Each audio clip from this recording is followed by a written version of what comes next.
और यहाँ पे प्रश्न है कि प्रोटीन का संश्लेषण होता है गल्जिकाय में, राइबोसोम में, माइटोकॉन्ड्रिया में या डी है सेंट्रोसोम में। तो यहाँ पे इस प्रश्न का सही आंसर क्या होना चाहिए दोस्तों कि प्रोटीन का जो संश्लेषण है वह कहाँ होता है, तो यह राइबोसोम में जो है वह संपन्न होता है।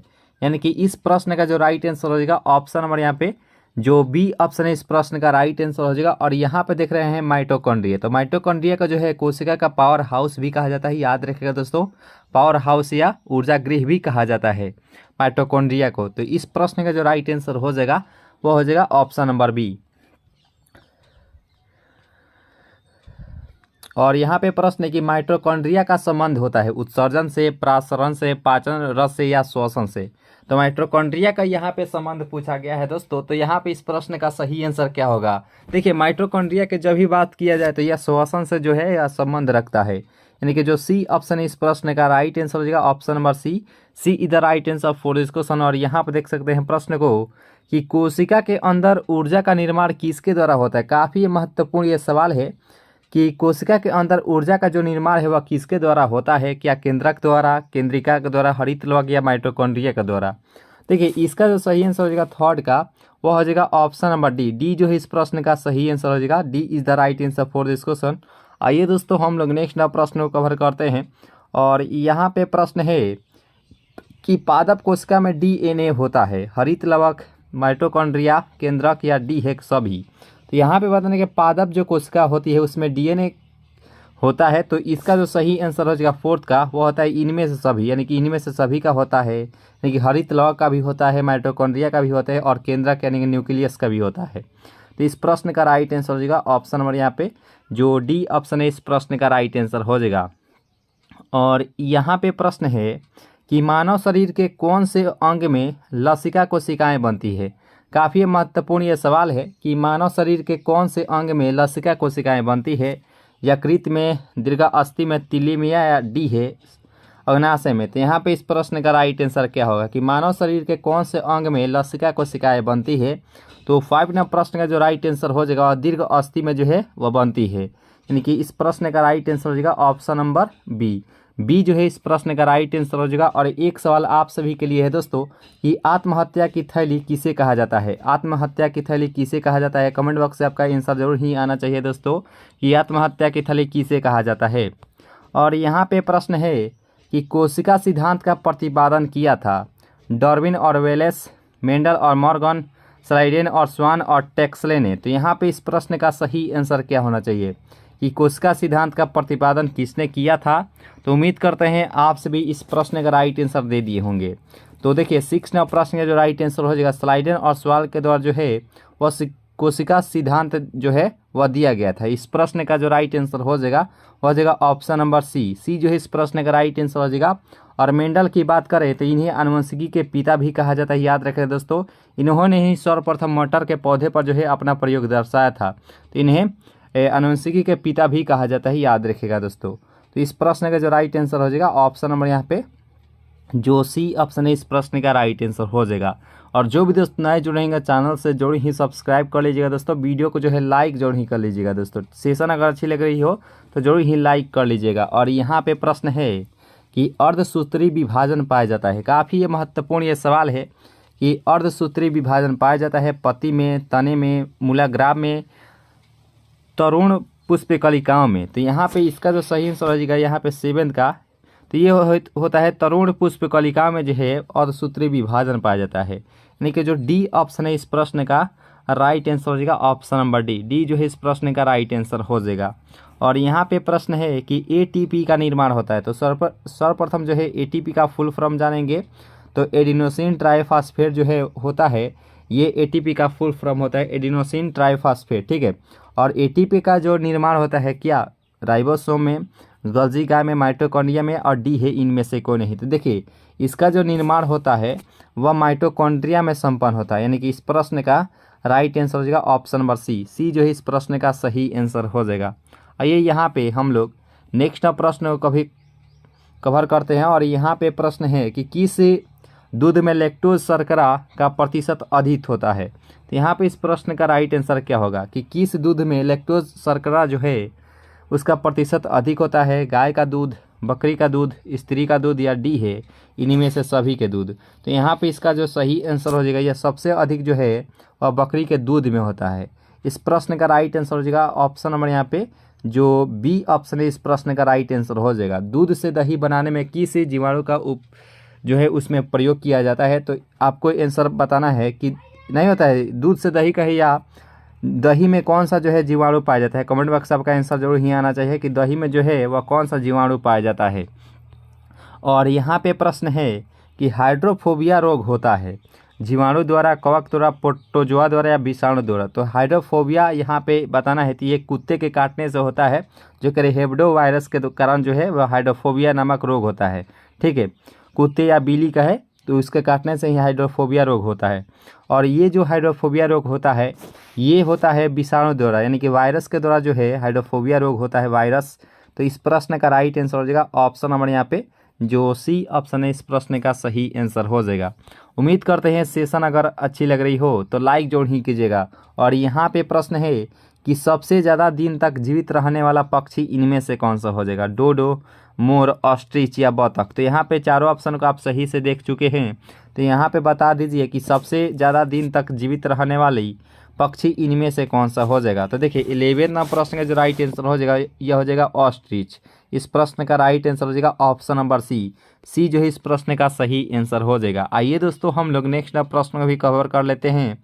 और यहाँ पे भी प्रश्न आप देख सकते हैं कि चमगादड़ किस वर्ग का प्राणी है। यहाँ पे इस प्रश्न का राइट आंसर क्या होना चाहिए कि चमगादड़ जो है वह किस वर्ग का प्राणी है।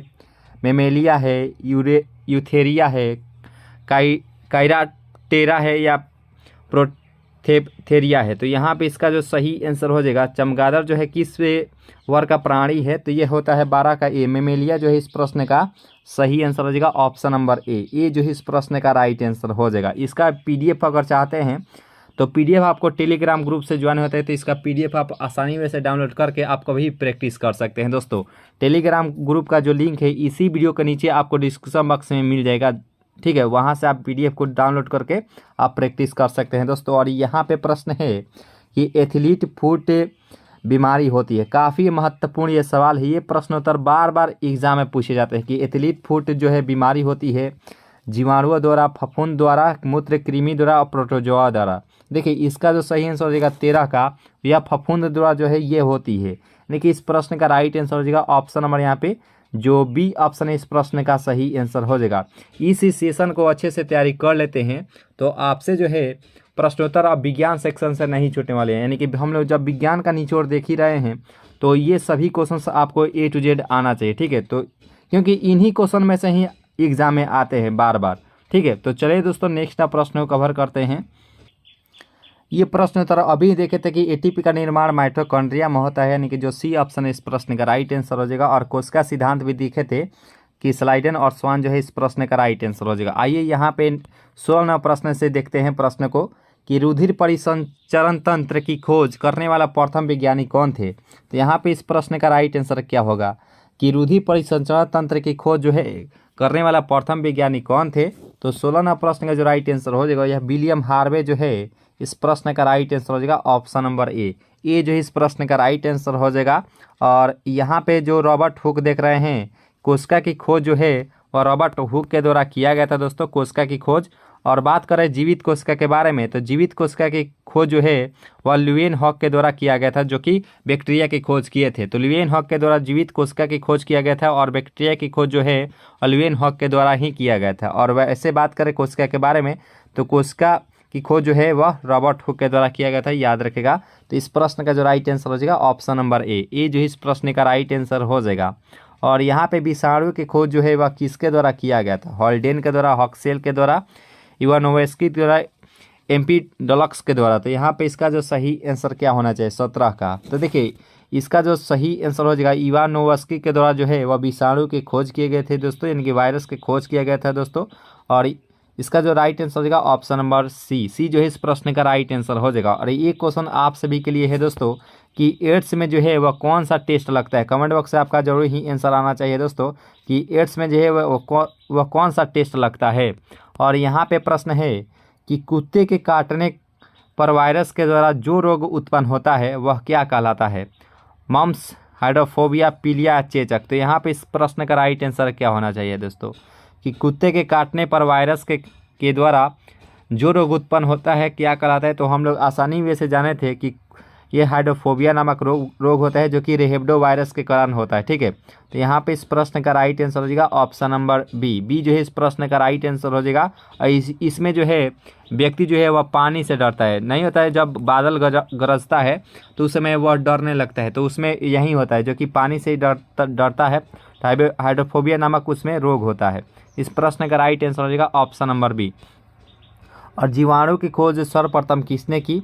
रॉबर्ट कॉर के द्वारा, लुई पास्चर, ल्यूएन हॉक या रॉबर्ट हुक। यहाँ पे इस प्रश्न का राइट आंसर क्या होगा? 19 का। तो हम लोग आसानी वैसे बताए थे, जीवाणु का है या जीवित कोशिका का है, तो ये ल्यूएन हॉक के द्वारा किया गया था दोस्तों। इस प्रश्न का राइट आंसर हो जाएगा ऑप्शन नंबर बी, सॉरी जो डी ऑप्शन है इस प्रश्न का राइट आंसर हो जाएगा। जीवाणु यानी कि बैक्टीरिया की खोज जो है वह सर्वप्रथम ल्यूएन हॉक के द्वारा किया गया था। इस प्रश्न का सही आंसर हो जाएगा ऑप्शन नंबर डी। सेशन अगर अच्छी लग रही हो तो लाइक जरूर ही कीजिएगा दोस्तों, और जो भी दोस्त नए जुड़ेंगे चैनल से जरूर ही सब्सक्राइब कर लीजिएगा। और यहाँ पे प्रश्न है कि शकरकंद में भोजन संग्रहित होता है, स्तंभ में, जड़ों में, पत्तियों में या स्तंभ कंद में। तो यहाँ पे 20वें प्रश्न का राइट आंसर क्या होना चाहिए कि शकरकंद में भोजन संग्रहित होता है।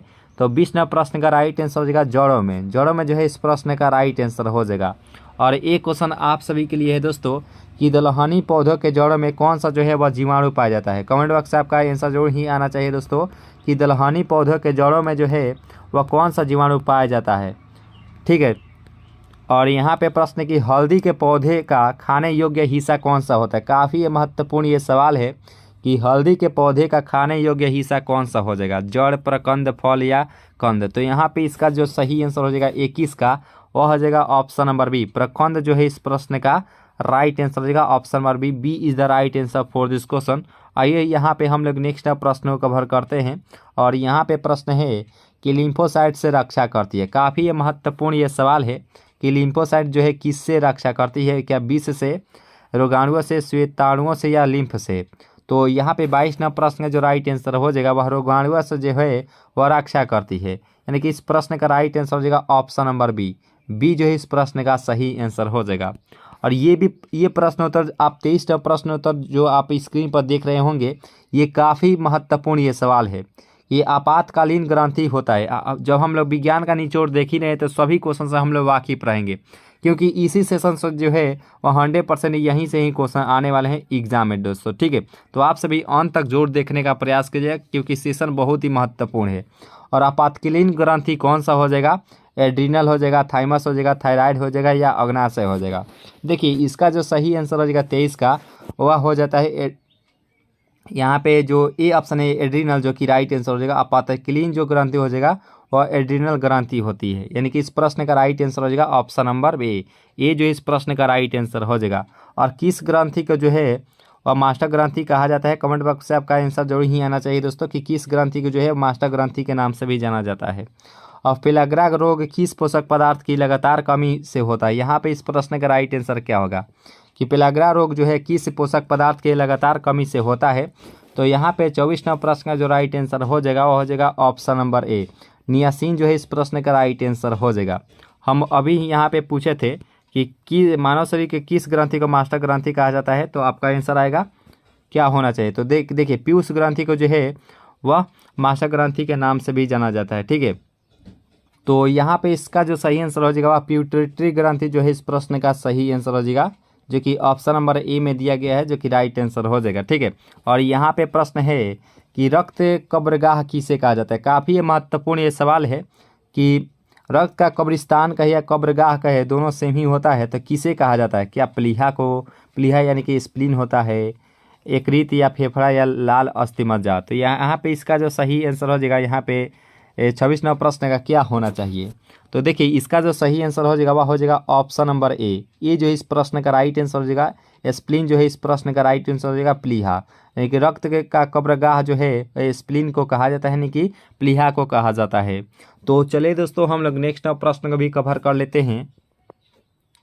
और 27वां प्रश्न है कि निम्न में कौन सा खनिज लवण शरीर में बहुतायत मात्रा में पाया जाता है। यहाँ पे इस प्रश्न का राइट आंसर हो जाएगा, यानी कि खनिज जो लवण है शरीर में बहुत मात्रा में कौन सा जो है पाया जाता है। तो यहाँ पे 27 नंबर प्रश्न का जो राइट आंसर हो जाएगा वह हो जाएगा ऑप्शन नंबर बी। कैल्शियम जो है इस प्रश्न का राइट आंसर हो जाएगा ऑप्शन नंबर बी। बी जो इस प्रश्न का राइट आंसर हो जाएगा रक्त में जो धातु पाया जाता है वह लोहा धातु पाया जाता है, याद रखिएगा दोस्तों, ठीक है। इस प्रश्न का राइट आंसर हो जाएगा ऑप्शन नंबर बी। और यहाँ पे लड़का पैदा होगा जब, देखिए यहाँ पे इसका जो सही आंसर हो जाएगा वह हो जाता है ऑप्शन नंबर सी, यानी कि एक्स वाई जो है इसमें जो जब मिलता है तो लड़का पैदा होता है, जब एक्स एक्स से जब मिलता है तो उस समय जो है वह बच्ची का जन्म होता है, यानी कि लड़की का जन्म होता है, ठीक है। तो इसका जो सही आंसर हो जाएगा ऑप्शन नंबर सी जो है इस प्रश्न का राइट आंसर हो जाएगा। और वैसे बात करें संख्या के बारे में तो 46 इसकी संख्या होती है। गुणसूत्र की जो संख्या होती है 46 संख्या होती है, और जोड़ा में कहा जाए तो वह 23 जोड़ा होता है, याद रखिएगा दोस्तों। यहाँ पे इस प्रश्न का राइट आंसर हो जाएगा ऑप्शन नंबर सी जो है इस प्रश्न का राइट आंसर हो जाएगा। और यहाँ पे देखिए प्रश्न को कि स्तनधारियों में मुख्य उत्सर्जी पदार्थ होता है, यूरिक एसिड होता है, अमोनिया होता है, एमिनो एसिड होता है या यूरिया होता है। तो देखिए यहाँ पे इसका जो सही आंसर हो जाएगा स्तनधारियों में मुख्य उत्सर्जी पदार्थ के रूप में जो हो जाएगा वह हो जाएगा ऑप्शन नंबर ए। यूरिया जो है इस प्रश्न का राइट आंसर हो जाएगा, ए जो है इस प्रश्न का सही आंसर हो जाएगा। और यहाँ पे 30 नंबर प्रश्न है कि श्वसन दर सबसे कम होती है। यहाँ पे इस प्रश्न का राइट आंसर क्या होना चाहिए कि जो श्वसन जो दर होती है सबसे कम कहाँ होती है, क्या भोजन करते समय, निद्रा में खर्राटे भरते समय, या दौड़ते समय, या टेनिस खेलते समय। तो इसका जो सही आंसर हो जाएगा वह क्या होना चाहिए। तो देखिए इसका जो सही आंसर हो जाएगा निद्रा में खर्राटे भरते समय, यानी कि इस प्रश्न का राइट आंसर हो जाएगा ऑप्शन नंबर बी जो इस प्रश्न का राइट आंसर हो जाएगा। आइए हम लोग 31 नंबर प्रश्न को भी देख लेते हैं, जो कि काफ़ी महत्वपूर्ण ये सवाल है कि न्यूक्लियस की खोज की थी। तो यहाँ पे स्वान ने, रॉबर्ट कॉर्क ने, ल्यूवेनहॉक या रॉबर्ट ब्राउन ने। तो न्यूक्लियस की खोज किसके द्वारा किया गया था। तो देखिए 31 नंबर प्रश्न का जो राइट आंसर हो जाएगा वह हो जाएगा रॉबर्ट क्राउन के द्वारा जो है वह इसकी खोज किए गए थे। रॉबर्ट ब्राउन जो है इस प्रश्न का राइट आंसर हो जाएगा। सी जो है इस प्रश्न का सही आंसर हो जाएगा। जो भी दोस्तों नए जुड़ेंगे चैनल से वो जोड़ ही सब्सक्राइब कर लीजिएगा दोस्तों। वीडियो को जो है लाइक जोड़ ही कर लीजिएगा दोस्तों। सेशन अगर अच्छी लग रही हो तो एक बार सभी दोस्तों मिलकर लाइक कर लीजिएगा दोस्तों, ठीक है। और इसका जो पीडीएफ है टेलीग्राम ग्रुप पर आपको मिल जाएगा दोस्तों, ठीक है। टेलीग्राम ग्रुप का जो लिंक है इसी वीडियो के नीचे आपको डिस्क्रिप्शन बॉक्स में दिया जाएगा, वहाँ से आप डाउनलोड करके कभी भी जो है आप प्रैक्टिस कर सकते हैं। और यहाँ पे प्रश्न का अंतर्राष्ट्रीय जैविक कृषि फॉर्म संस्थान कहाँ स्थित है। तो यहाँ पे इस प्रश्न का सही आंसर क्या होना चाहिए कि अंतर्राष्ट्रीय जैविक कृषि फॉर्म संस्थान कहाँ स्थित है, पेरिस, लंदन, लागोस या इटली। तो देखिए 32 नंबर प्रश्न का जो राइट आंसर हो जाएगा वह लंदन जो है इस प्रश्न का सही आंसर हो जाएगा ऑप्शन नंबर बी जो इस प्रश्न का राइट आंसर हो जाएगा। और यहाँ पे प्रश्न है कि भारत का केंद्रीय औषधि अनुसंधान संस्थान कहाँ पर है। यहाँ पे इस प्रश्न का राइट आंसर क्या होना चाहिए कि भारत का केंद्रीय औषधि अनुसंधान संस्थान कहाँ स्थित है, लखनऊ, दिल्ली, बंगलोर या चेन्नई। तो देखिए 33 नंबर प्रश्न का जो राइट आंसर हो जाएगा वह लखनऊ जो है इस प्रश्न का राइट आंसर हो जाएगा उत्तर प्रदेश में स्थित है, यानी कि जो ए ऑप्शन है इस प्रश्न का सही आंसर हो जाएगा ऑप्शन नंबर ए। और यहाँ पे प्रश्न है कि फेफड़ों में रक्त पहुँचाने वाला अंग इनमें से कौन सा हो जाएगा, बायां अलिंद, बायां निलय, दायां अलिंद या धमनी। तो यहाँ पे इस प्रश्न का सही आंसर क्या होगा 34 का कि फेफड़ों में रक्त पहुँचाने वाला अंग इनमें से कौन सा हो जाएगा। तो 34 नंबर प्रश्न का जो राइट आंसर हो जाएगा ऑप्शन नंबर बी, दायां अलिंद जो है इस प्रश्न का सही आंसर हो जाएगा ऑप्शन नंबर बी जो है इस प्रश्न का राइट आंसर हो जाएगा। आइए यहाँ पे हम लोग 35 नंबर प्रश्न को भी कवर कर लेते हैं। और यहाँ पे प्रश्न है कि रक्त का कौन सा जो कण है जीवाणु से रक्षा करता है। सबसे पहले आप सभी को बताना है कि रक्त का जो है वह पीएच वैल्यू कितना होता है, रक्त का पीएच मान क्या होता है। कमेंट बॉक्स से आपका आंसर जरूर ही आना चाहिए कि रक्त का जो है पीएच मान क्या होता है। तो प्रश्न यहाँ पे देख सकते हैं कि रक्त का कौन सा कण जो है जीवाणु से रक्षा करता है। तो क्या लाल रक्त कण, श्वेत रक्त का बीमारी या रक्तवारी। तो इसका जो सही आंसर हो जाएगा 35 का वह हो जाता है ऑप्शन नंबर बी, यानी कि रक्त श्वेत कण जो है इस प्रश्न का राइट आंसर हो जाएगा, जो बी ऑप्शन है इस प्रश्न का सही आंसर हो जाएगा। आइए यहाँ पे हम लोग 36 नंबर प्रश्न को कवर कर लेते हैं। और यहाँ पे प्रश्न है कि वायुमंडल में भारी गैस कौन होता है, जलवाष्प, nitrogen, carbon dioxide, CO2, oxygen and NO2। तो यहाँ पे बताना है कि वायुमंडल में भारी गैस होते हैं कौन हुए। तो यहाँ पे 36 नंबर प्रश्न जो राइट आंसर हो जाएगा कार्बन डाइऑक्साइड जो है इस प्रश्न का राइट आंसर हो जाएगा ऑप्शन नंबर डी जो है इस प्रश्न का राइट आंसर हो जाएगा। ये प्रश्नोत्तर काफ़ी महत्वपूर्ण ये सवाल है कि मनुष्य के शरीर में सबसे छोटी अंतःस्रावी ग्रंथि इनमें से कौन सा हो जाएगा। काफ़ी महत्वपूर्ण ये सवाल है कि मनुष्य के शरीर में सबसे छोटी अंतःस्रावी ग्रंथि कौन सा हो जाएगा, डी में थायराइड, पीयूष या एड्रिनल। तो इसका जो सही आंसर हो जाएगा 37 का, वो होता है पीयूष। पीयूष ग्रंथि को जो है और सबसे छोटी अंतःस्रावी ग्रंथि माना जाता है। याद रखें दोस्तों, इसे जो है मास्टर ग्रंथि के नाम से भी जाना जाता है, यानी कि जो बी ऑप्शन इस प्रश्न का राइट आंसर हो जाएगा। आइए यहाँ पे हम लोग 38वां प्रश्न भी कवर कर लेते हैं, जो कि काफ़ी महत्वपूर्ण ये सवाल है कि स्वस्थ मनुष्य के शरीर का ताप कितना होता है। काफ़ी अच्छा सवाल है कि स्वस्थ मनुष्य के शरीर का जो ताप है वह कितना होता है।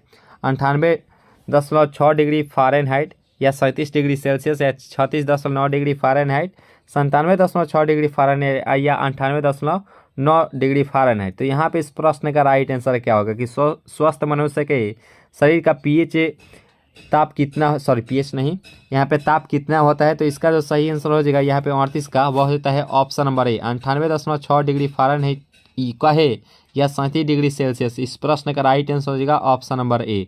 ये जो है इस प्रश्न का राइट आंसर हो जाएगा। और यहाँ पे प्रश्न है कि मानव शरीर को कितने निकोटीनिक अम्ल की प्रतिदिन आवश्यकता होती है। काफ़ी ये महत्वपूर्ण ये सवाल है कि मानव शरीर को कितने निकोटीनिक अम्ल की प्रतिदिन आवश्यकता होती है। 14 ग्राम, 15 ग्राम, 18 ग्राम या 19 ग्राम। देखिए इसका जो सही आंसर हो जाएगा 39 प्रश्न का, वह हो जाता है ऑप्शन नंबर बी, 15 ग्राम जो है वह प्रतिदिन आवश्यकता होती है मानव शरीर की, यानी कि इस प्रश्न का राइट आंसर हो जाएगा ऑप्शन नंबर बी। बी जो इस प्रश्न का सही आंसर हो जाएगा। तो चलिए हम लोग नेक्स्ट प्रश्न को कवर कर लेते हैं। और यहाँ पे प्रश्न है कि प्रतिध्वनि का कारण क्या होता है। यहाँ पे 4 ऑप्शन आपको दिया गया है, इसका सही आंसर क्या होगा। तो देखिए प्रतिध्वनि का जो मुख्य जो कारण होता है वह उसका परावर्तन होता है, यानी कि ध्वनि का जो है वह परावर्तन होता है। इस प्रश्न का राइट आंसर हो जाएगा ऑप्शन नंबर ए। ये जो है इस प्रश्न का सही आंसर हो जाएगा। आंसर अपना बताते हुए चलिएगा दोस्तों। और यहाँ पे प्रश्न है कि झूला झूलते समय कोई व्यक्ति झूला पर खड़ा हो जाए तो उसका आवर्त काल में क्या परिवर्तन होगा। क्या बढ़ जाएगा, घट जाएगा, अपरिवर्तित रहेगा या कोई नहीं। तो यहाँ पे इस प्रश्न का सही आंसर क्या होना चाहिए कि झूला झूलते समय कोई व्यक्ति झूला पर अगर खड़ा हो जाए तो उसका आवर्त काल में क्या परिवर्तन होता है, तो वह घट जाता है। ठीक है, इस प्रश्न का राइट आंसर हो जाएगा ऑप्शन नंबर यहाँ पे जो बी ऑप्शन है, इस प्रश्न का सही आंसर हो जाएगा ऑप्शन नंबर बी। और यहाँ पे प्रश्न है कि यदि झूले पर एक व्यक्ति के स्थान पर 2 व्यक्ति बैठ जाए तो उसके आवर्त काल में क्या परिवर्तन होगा। क्या बढ़ जाएगा, घट जाएगा या अपरिवर्तित रहेगा या डी है इनमें से कोई नहीं।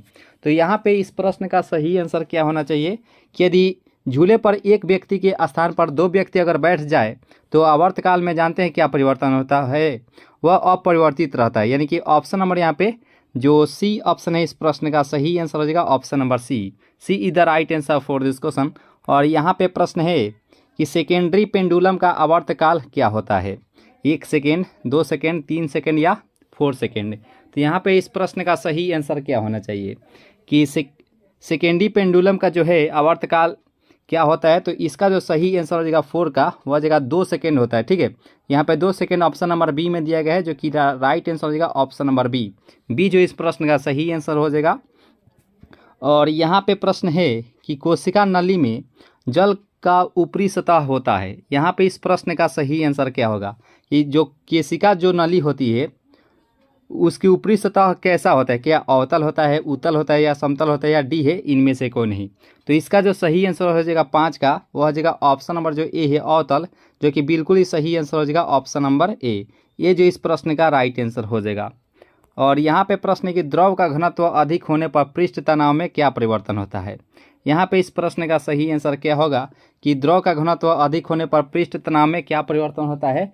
तो इसका जो सही आंसर हो जाएगा वह हो जाएगा ऑप्शन नंबर यहाँ पे जो ए है बढ़ जाता है, जो कि बिल्कुल ही सही आंसर हो जाएगा ऑप्शन नंबर ए। ये जो इस प्रश्न का सही आंसर हो जाएगा। और यहाँ पे 7वां प्रश्न भी आप सभी के सामने आ चुका है कि पारे को जब एक बर्तन में रखा जाता है तो मिनी स्क्वैश होता है। तो यहाँ पे इस प्रश्न का सही आंसर क्या होगा कि पारे को जब एक बर्तन में रखा जाता है तो मिनी स्क्वैश क्या होता है। तो इसका जो सही आंसर हो जाएगा 7 का, वह हो जाएगा ऑप्शन नंबर यहाँ पे जो बी है उत्तल, जो कि राइट आंसर हो जाएगा ऑप्शन नंबर बी। बी जो इस प्रश्न का राइट आंसर हो जाएगा। और पारा जो होता है यह एक प्रकार की धातु होता है और धातु के रूप में जो है यह द्रव अवस्था में पाया जाता है कमरे के ताप पर, याद रखिएगा। तो इस प्रश्न का राइट आंसर हो जाएगा ऑप्शन नंबर बी। और यहाँ पे ऊंचाई बढ़ने से वायुमंडलीय दाब में क्या परिवर्तन होता है? स्थिर रहता है, घटता है, बढ़ता है, या डी है इनमें से कोई नहीं। तो देखिए ऊंचाई जब बढ़ता है तो उस समय वायुमंडलीय दाब में क्या परिवर्तन होता है? तो वह घटने लगता है। इस प्रश्न का राइट आंसर हो जाएगा ऑप्शन नंबर यहाँ पे जो बी ऑप्शन है, इस प्रश्न का सही आंसर हो जाएगा ऑप्शन नंबर बी। और यहाँ पे बताना कि एक बार बराबर कितना पास्कल के बराबर होता है? एक बार की बात करें तो इसका जो सही आंसर हो जाएगा 9 का, वह 10 के पावर 5 पास्कल के बराबर होता है, याद रखिएगा। और इसका जो सही आंसर हो जाएगा ऑप्शन नंबर यहाँ पे जो सी ऑप्शन है, इस प्रश्न का राइट आंसर हो जाएगा। और दाब का जो मात्रक होता है वह पास्कल में ही मापा जाता है, याद रखिएगा। तो इस प्रश्न का सही आंसर हो जाएगा ऑप्शन नंबर जो सी ऑप्शन है, इस प्रश्न का राइट आंसर हो जाएगा। और 10 प्रश्न आपके सामने है कि किसी वस्तु का भार अधिकतम होता है जल में, वायु में, निर्वात में, या कोई नहीं। तो यहाँ पे इस प्रश्न का सही आंसर क्या होना चाहिए कि किसी वस्तु का भार अधिकतम कहाँ होता है? तो देखिए 10 नंबर प्रश्न का राइट आंसर हो जाएगा निर्वात में, जो कि राइट आंसर हो जाएगा ऑप्शन नंबर यहाँ पे जो सी ऑप्शन है, इस प्रश्न का सही आंसर हो जाएगा ऑप्शन नंबर सी। और यहाँ पे प्रश्न है कि पृथ्वी की अपेक्षा चंद्रमा का द्रव्यमान लगभग कितना है? 1/4, 1/81, 1/100 या 1/1000। तो यहाँ पे इस प्रश्न का सही आंसर क्या होगा कि पृथ्वी की अपेक्षा चंद्रमा का द्रव्यमान लगभग कितना होता है? तो 11th का हो जाएगा 1/81, जो कि राइट आंसर हो जाएगा ऑप्शन नंबर यहाँ पे जो बी ऑप्शन है, इस प्रश्न का राइट आंसर हो जाएगा ऑप्शन नंबर बी जो इस प्रश्न का राइट आंसर हो जाएगा। और यहाँ पे 12वां प्रश्न है कि भू अस्थायी उपग्रह पृथ्वी के चारों ओर चक्कर लगाता है 12 घंटा, 24 घंटा, 48 घंटा या 36 घंटा। यहाँ पे 4 ऑप्शन आप देख सकते हैं। इसका राइट आंसर क्या होना चाहिए कि भू अस्थायी उपग्रह पृथ्वी के चारों ओर चक्कर लगाता है। तो 12वां प्रश्न का जो राइट आंसर हो जाएगा वह हो जाएगा ऑप्शन नंबर बी, यानी कि 24 घंटा जो है वह चक्कर लगाता है। इस प्रश्न का राइट आंसर हो जाएगा ऑप्शन नंबर बी। और यहाँ पे प्रश्न है कि पृथ्वी पर वायुमंडलीय दाब का कारण क्या होता है? तो यहाँ पे 13वां प्रश्न का राइट आंसर क्या होगा कि पृथ्वी पर जो है वायुमंडलीय दाब का कारण क्या होता है? तो वह उसका गुरुत्वाकर्षण होता है, ठीक है। इसका राइट आंसर हो जाएगा ऑप्शन नंबर यहाँ पे जो ए ऑप्शन है, इस प्रश्न का सही आंसर हो जाएगा ऑप्शन नंबर ए। और यहाँ पे 14वां प्रश्न है कि पृथ्वी का पलायन वेग कितना होता है? इस प्रश्न को देखते ही आपका आंसर आ जाना चाहिए कि पृथ्वी का जो पलायन वेग होता है वह कितना होता है। देखिए इसका जो सही आंसर हो जाएगा 14 का, वह 11.2 किलोमीटर पर सेकेंड होता है। इसका राइट आंसर हो जाएगा ऑप्शन नंबर यहाँ पे जो बी ऑप्शन है, इस प्रश्न का सही आंसर हो जाएगा। इतने स्पीड में अगर आप आकाश में कोई वस्तु फेंकेंगे तो वह कभी नहीं आ सकता है, यानी कि वह ऊपर ही रह सकता है, ठीक है। तो 11.2 किलोमीटर पर सेकेंड की चाल जो है वह उसकी पलायन वेग होता है पृथ्वी का, याद रखेगा। इस प्रश्न का राइट आंसर हो जाएगा ऑप्शन नंबर बी। और यहाँ पे प्रश्न है कि जब कोई वस्तु ऊपर से गिराई जाती है तो उसका भार में क्या परिवर्तन होता है? परिवर्तनशील होता है या अपरिवर्तनशील या शून्य या डी है कोई नहीं। तो देखिए जब कोई वस्तु ऊपर से गिराई जाती है तो उसके भार में जानते हैं क्या परिवर्तन होता है? तो वह इसका राइट आंसर हो जाएगा वह, तो इसका जो राइट आंसर हो जाएगा वह ऑप्शन नंबर बी के साथ जाएंगे, यानी कि अपरिवर्तनशील होता है, यानी कि अपरिवर्तित रहता है। इसका जो राइट आंसर हो जाएगा ऑप्शन नंबर यहाँ पे जो बी ऑप्शन है, इस प्रश्न का राइट आंसर हो जाएगा। देखिए यहाँ पे शून्य नहीं के साथ जाएंगे, ठीक है। यहाँ पे इसका राइट आंसर जो बी ऑप्शन है, इस प्रश्न का सही आंसर हो जाएगा ऑप्शन नंबर बी। और यहाँ पे प्रश्न है ग्रहों के गति के नियम को किसने प्रतिपादित किया था? यहाँ पे इस प्रश्न का राइट आंसर क्या होगा कि ग्रहों के गति के जो नियम जो था वह किसने प्रतिपादित किया था?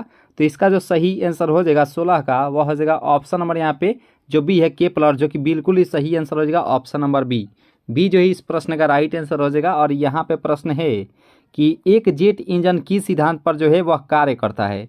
यहाँ पे इस प्रश्न का सही आंसर क्या होगा कि एक जेट इंजन किस सिद्धांत पर जो है कार्य करता है? तो इसका जो सही आंसर हो जाएगा 17 का, वह हो जाएगा ऑप्शन नंबर डी, यानी कि रैखिक संवेग के जो है संरक्षण के सिद्धांत पर यह कार्य करता है।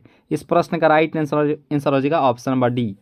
और यहाँ पर देखिए प्रश्न को कि एक गेंद को क्षैतिज से कितने कोण पर फेंकने पर अधिकतम क्षैतिज दूरी तय करेगी? यहाँ पे इस प्रश्न का सही आंसर क्या होगा कि एक गेंद को क्षैतिज से कितने कोण पर फेंकने पर अधिकतम क्षैतिज दूरी तय करेगी?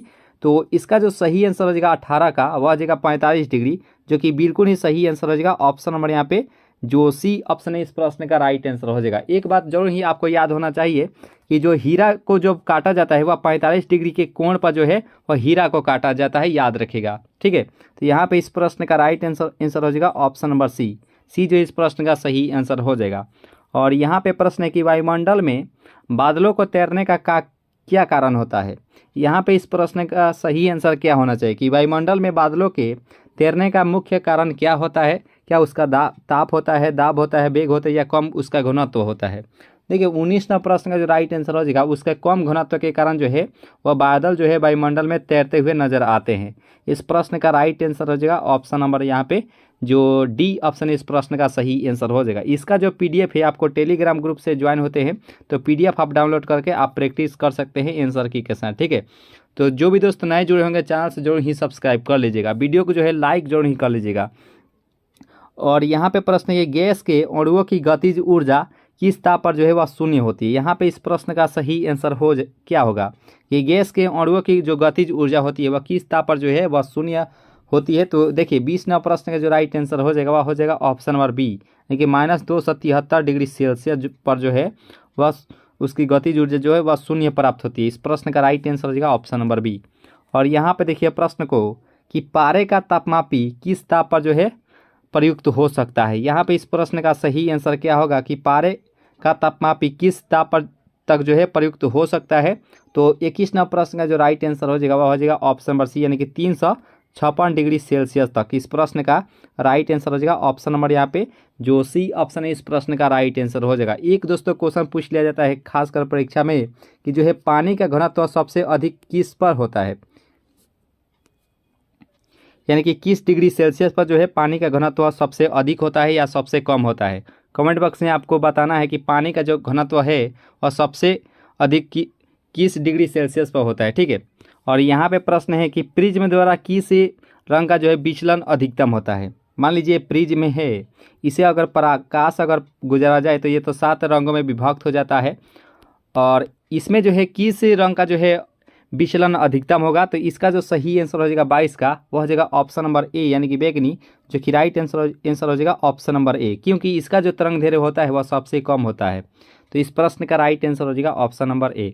और यहाँ पे प्रश्न है कि किसी गैस में उत्पन्न ध्वनि तरंग सदैव होता है। तो इस प्रश्न का राइट आंसर क्या होगा कि किसी गैस में उत्पन्न ध्वनि तरंग जो होता है तो वह होता है अनुदैर्घ्य। इस प्रश्न का राइट आंसर हो जाएगा ऑप्शन नंबर ए जो है इस प्रश्न का राइट आंसर हो जाएगा। और कुछ देर पहले हम पूछे थे कि पानी का जो घनत्व है सबसे अधिक किस तापमान पर होता है, यानी कि किस डिग्री सेल्सियस पर होता है।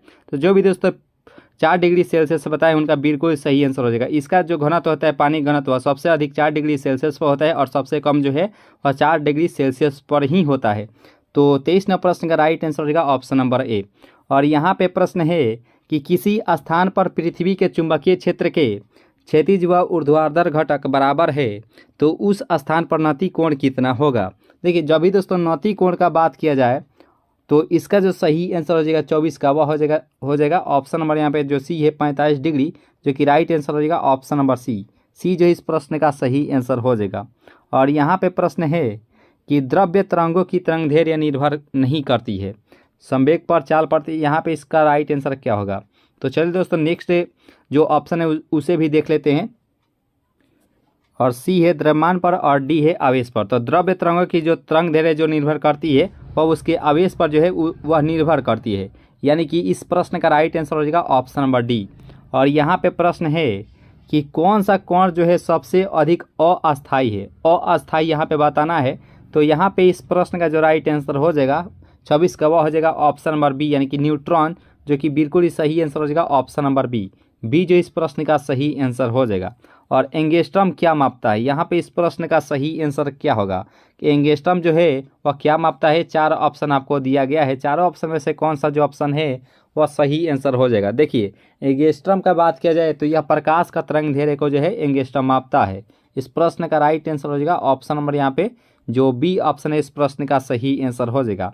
और यहाँ पे प्रश्न है कि संयंत्र का एसआई यूनिट क्या होती है, यानी कि एसआई इकाई क्या होती है संयंत्र का। तो क्या पॉइज होती है, वाट होती है या पास्कल होती है। देखिए दोस्तों श्यानता जब भी दोस्तों का है तो इसका जो सही आंसर हो जाएगा 28 का वह हो जाएगा ऑप्शन नंबर ए, यानी कि वाई जो है इस प्रश्न का सही आंसर हो जाएगा ऑप्शन नंबर ए। ए जो इस प्रश्न का राइट आंसर हो जाएगा। वाट जो होता है वह शक्ति का मात्रक होता है, पास्कल दाब का मात्रक होता है, जो कि हम लोग जानते ही हैं।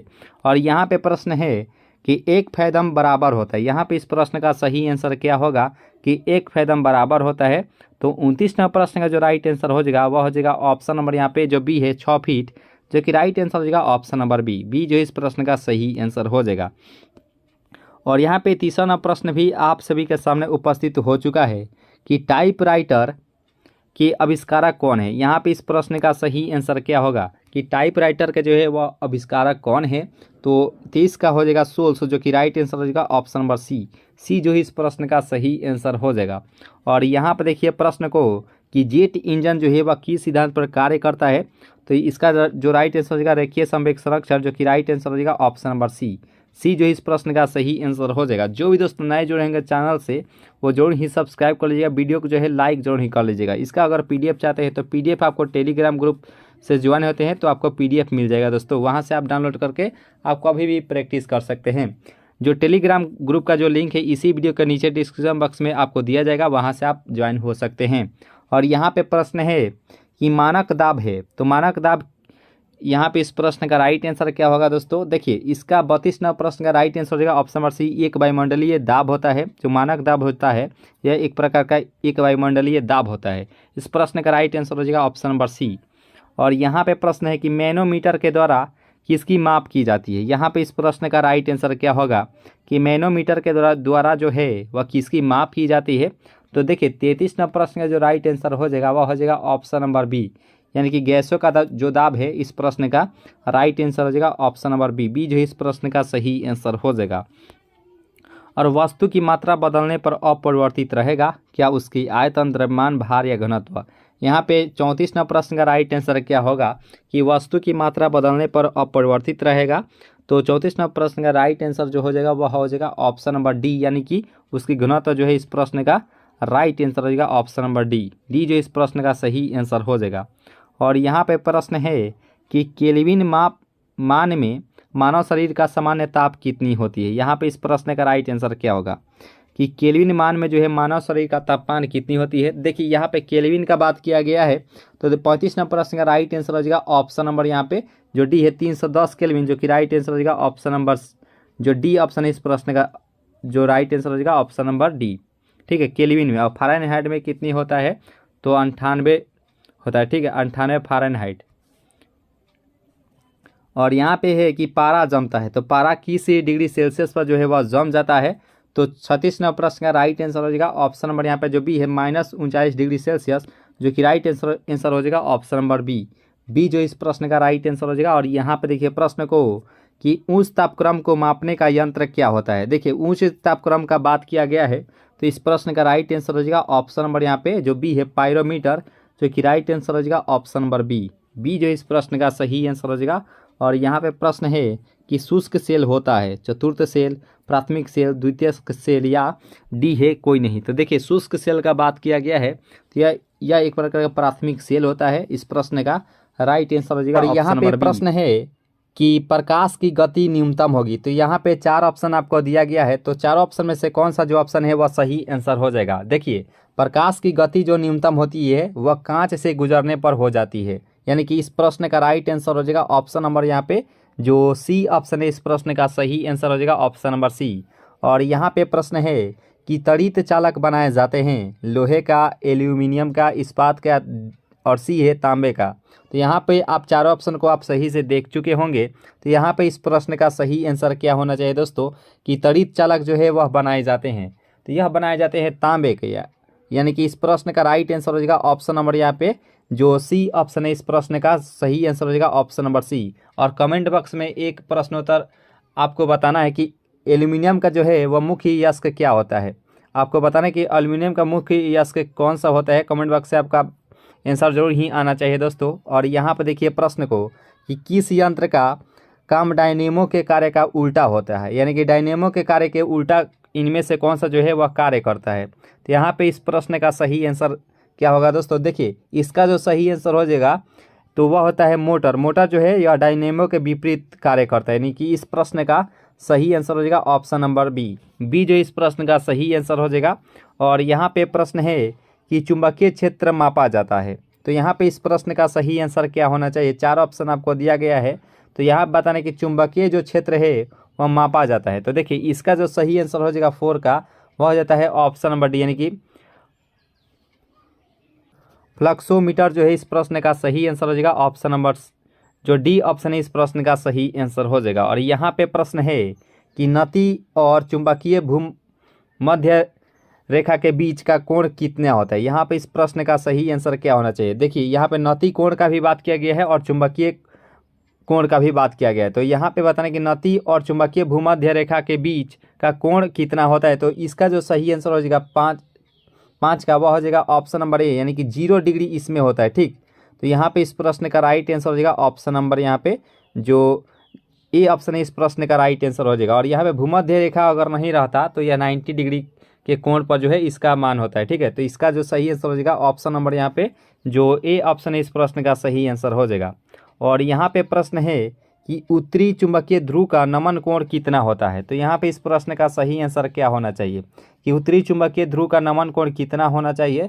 तो 6 का हो जाता है 90 डिग्री, यानी कि इस प्रश्न का राइट आंसर हो जाएगा ऑप्शन नंबर यहाँ पे जो बी ऑप्शन है इस प्रश्न का सही आंसर हो जाएगा ऑप्शन नंबर बी। और यहाँ पे प्रश्न है कि स्कूटर के आविष्कारक कौन है।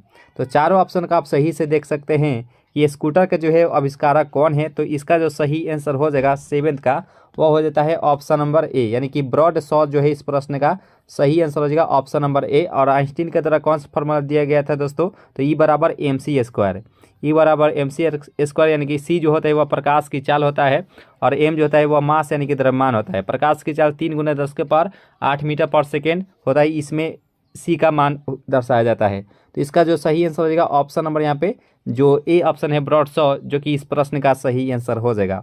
और यहाँ पे 8वां प्रश्न आपके सामने है कि कास्मिक किरणें की खोज किसने की। यहाँ पे इस प्रश्न का सही आंसर क्या होना चाहिए कि कास्मिक किरणों की जो है वह खोज किसके द्वारा किया गया था। तो देखिए इसका जो सही आंसर हो जाएगा 8 का, वो हो जाता है ऑप्शन नंबर बी, यानी कि विक्टर हेस ने जो है इस प्रश्न का सही आंसर हो जाएगा। बी जो है इस प्रश्न का सही आंसर हो जाएगा। और कमेंट बॉक्स में आप बता दीजिए कि दूरदृष्टि दोष के लिए किस लेंस का जो है प्रयोग किया जाता है। दूरदृष्टि दोष में किस लेंस का व्यवहार किया जाता है। कमेंट बॉक्स से आपका जरूर ही आंसर आना चाहिए दोस्तों कि दूरदृष्टि दोष में किस लेंस का जो है व्यवहार किया जाता है। और यहाँ पे प्रश्न है कि नाभिकीय रिएक्टरों में ऊर्जा उत्पन्न होती है। यहाँ पे इस प्रश्न का सही आंसर क्या होगा। देखिए नाभिकीय रिएक्टर का बात यहाँ पे किया गया है, तो यह नियंत्रित विखंडन द्वारा जो है इस प्रश्न का सही आंसर हो जाएगा ऑप्शन नंबर यहाँ पे जो सी ऑप्शन है इस प्रश्न का सही आंसर हो जाएगा ऑप्शन नंबर सी। सी जो है इस प्रश्न का राइट आंसर हो जाएगा। और यहाँ पे प्रश्न है जो कि यहाँ पे काफ़ी महत्वपूर्ण ये सवाल है कि कोबाल्ट 60 जो है उत्सर्जित करता है, अल्फा किरणें, बीटा किरणें, एक्स किरणें या गामा किरणें। तो यहाँ पे इस प्रश्न का सही आंसर क्या होना चाहिए कि कोबाल्ट 60 जो है उत्सर्जित करता है। देखिए 10 नंबर प्रश्न का राइट आंसर अब तक आप दे दिए होंगे। यह जो उत्पन्न करता है यह गामा किरणें उत्पन्न करता है, जो कि राइट आंसर हो जाएगा ऑप्शन नंबर सी। सी जो इस प्रश्न का राइट आंसर हो जाएगा। और गामा किरणें की मुख्य बात जो होती है 20 मीटर प्लेट को भी जो है वह छिद्र कर सकती है, यानी कि आर पार कर सकती है। इसका राइट आंसर हो जाएगा ऑप्शन नंबर सी, यानी कि इसकी जो भेदन क्षमता होती है वह सबसे अधिक होती है गामा किरणें की। तो कोबाल्ट 60 जो उत्सर्जित करता है वह गामा किरणें ही उत्सर्जित करता है। और यहाँ पे प्रश्न है कि पोजिट्रॉन की खोज किसने की थी। तो यहाँ पे इस प्रश्न का सही आंसर क्या होना चाहिए कि पोजिट्रॉन की खोज किसने की थी। तो इसका जो सही आंसर हो जाएगा 11 का, वह हो जाता है ऑप्शन नंबर यहाँ पे जो ए है एंडरसन, जो कि राइट आंसर हो जाएगा ऑप्शन नंबर ए। ए जो इस प्रश्न का सही आंसर हो जाएगा। और यहाँ पे 12 नंबर प्रश्न है कि एक सामान्य शुष्क सेल में विद्युत अपघट्य होता है, जिंक गंधक का अम्ल, अमोनिया क्लोराइड या मैग्नीज ऑक्साइड। तो यहाँ पे इस प्रश्न का सही आंसर क्या होना चाहिए दोस्तों कि एक सामान्य शुष्क सेल में विद्युत अपघट्य होता है। देखिए इसका जो सही आंसर हो जाएगा यहाँ पे 12 का, वो देता है ऑप्शन नंबर सी, यानी कि अमोनियम क्लोराइड होता है। ऑप्शन नंबर यहाँ पे जो सी ऑप्शन है इस प्रश्न का राइट आंसर हो जाएगा। अमोनिया का जो सूत्र होता है वह NH3 होता है, याद रखेगा दोस्तों, NH3 अमोनिया का सूत्र होता है। तो इस प्रश्न का राइट आंसर हो जाएगा ऑप्शन नंबर सी।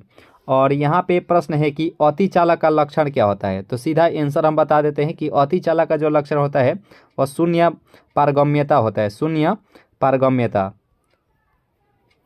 अति चालक का जो लक्षण होता है शून्य पारगम्यता होता है, याद रखिएगा दोस्तों। चलिए नेक्स्ट प्रश्न को कवर करते हैं। और यहाँ पर प्रश्न है कि ठोस कपूर से कपूरवास बनाने की प्रक्रिया को क्या कहते हैं। यहाँ ये प्रश्नोत्तर आप बहुत बार जो है आप देखे होंगे और इसका आंसर भी आपको मालूम ही होगा कि ठोस कपूर से कपूरवास बनाने की प्रक्रिया को क्या कहते हैं। तो इसका जो सही आंसर हो जाएगा वह ऊर्ध्वपातन होता है, ठीक है। यानी कि इस प्रश्न का राइट आंसर हो जाएगा ऑप्शन नंबर यहाँ पे जो डी ऑप्शन है इस प्रश्न का सही आंसर हो जाएगा ऑप्शन नंबर डी जो है इस प्रश्न का राइट आंसर हो जाएगा। और ये प्रश्नोत्तर देखते हैं आपका आंसर आ गया होगा कि वैज्ञानिक आर्किमिडीज जो है संबंधित रखते थे। तो यहाँ पे ब्रिटेन से, जर्मनी से, ग्रीस से या फ्रांस से। तो यहाँ पे इस प्रश्न का सही आंसर क्या होना चाहिए कि आर्किमिडीज जो है संबंधित रखते हैं। तो इसका जो सही आंसर हो जाएगा 15 का वो ग्रीस से। यानी कि इस प्रश्न का राइट आंसर हो जाएगा ऑप्शन नंबर यहाँ पे जो डी ऑप्शन है इस प्रश्न का राइट आंसर हो जाएगा ऑप्शन नंबर डी। और इनके द्वारा जो है वह उत्प्लवन बल की जो है वह खोज किया गया था, याद रखेगा दोस्तों। यानी कि आर्किमिडीज के द्वारा जो है वह उत्प्लवन बल की खोज किया गया था और यह जो संबंधित रखते हैं वह ग्रीस से रखते हैं। यानी कि जो डी ऑप्शन है इस प्रश्न का राइट आंसर हो जाएगा। और यहाँ पर देखिए प्रश्न को कि वह यूरेनियम जिसमें निम्न समस्थानिक की समृद्धता है। तो यहाँ पे इसका राइट आंसर क्या होगा कि वह यूरेनियम जिसमें निम्न समस्थानिक की समृद्धता है। तो वह इसका जो सही आंसर हो जाएगा 16 का होता है यूरेनियम 235 होता है। यानी कि यूरेनियम 235 जो है इस प्रश्न का राइट आंसर हो जाएगा ऑप्शन नंबर यहाँ पे जो बी ऑप्शन है इस प्रश्न का सही आंसर हो जाएगा। इसका जो PDF आप लेना चाहते हैं तो इसका जो PDF है टेलीग्राम ग्रुप से ज्वाइन होकर जो है इसका PDF डाउनलोड करके आप कभी भी प्रैक्टिस कर सकते हैं। टेलीग्राम का जो ग्रुप का जो लिंक है इसी वीडियो के नीचे डिस्क्रिप्शन बॉक्स में मिल जाएगा। तो वहाँ से आप PDF डाउनलोड करके आप कभी प्रैक्टिस कर सकते हैं। और यहाँ पर देखिए प्रश्न को कि ब्रह्मांड में कौन सा जो तत्व है सर्वाधिक मात्रा में पाया जाता है। यहाँ पे इस प्रश्न का राइट आंसर क्या होगा।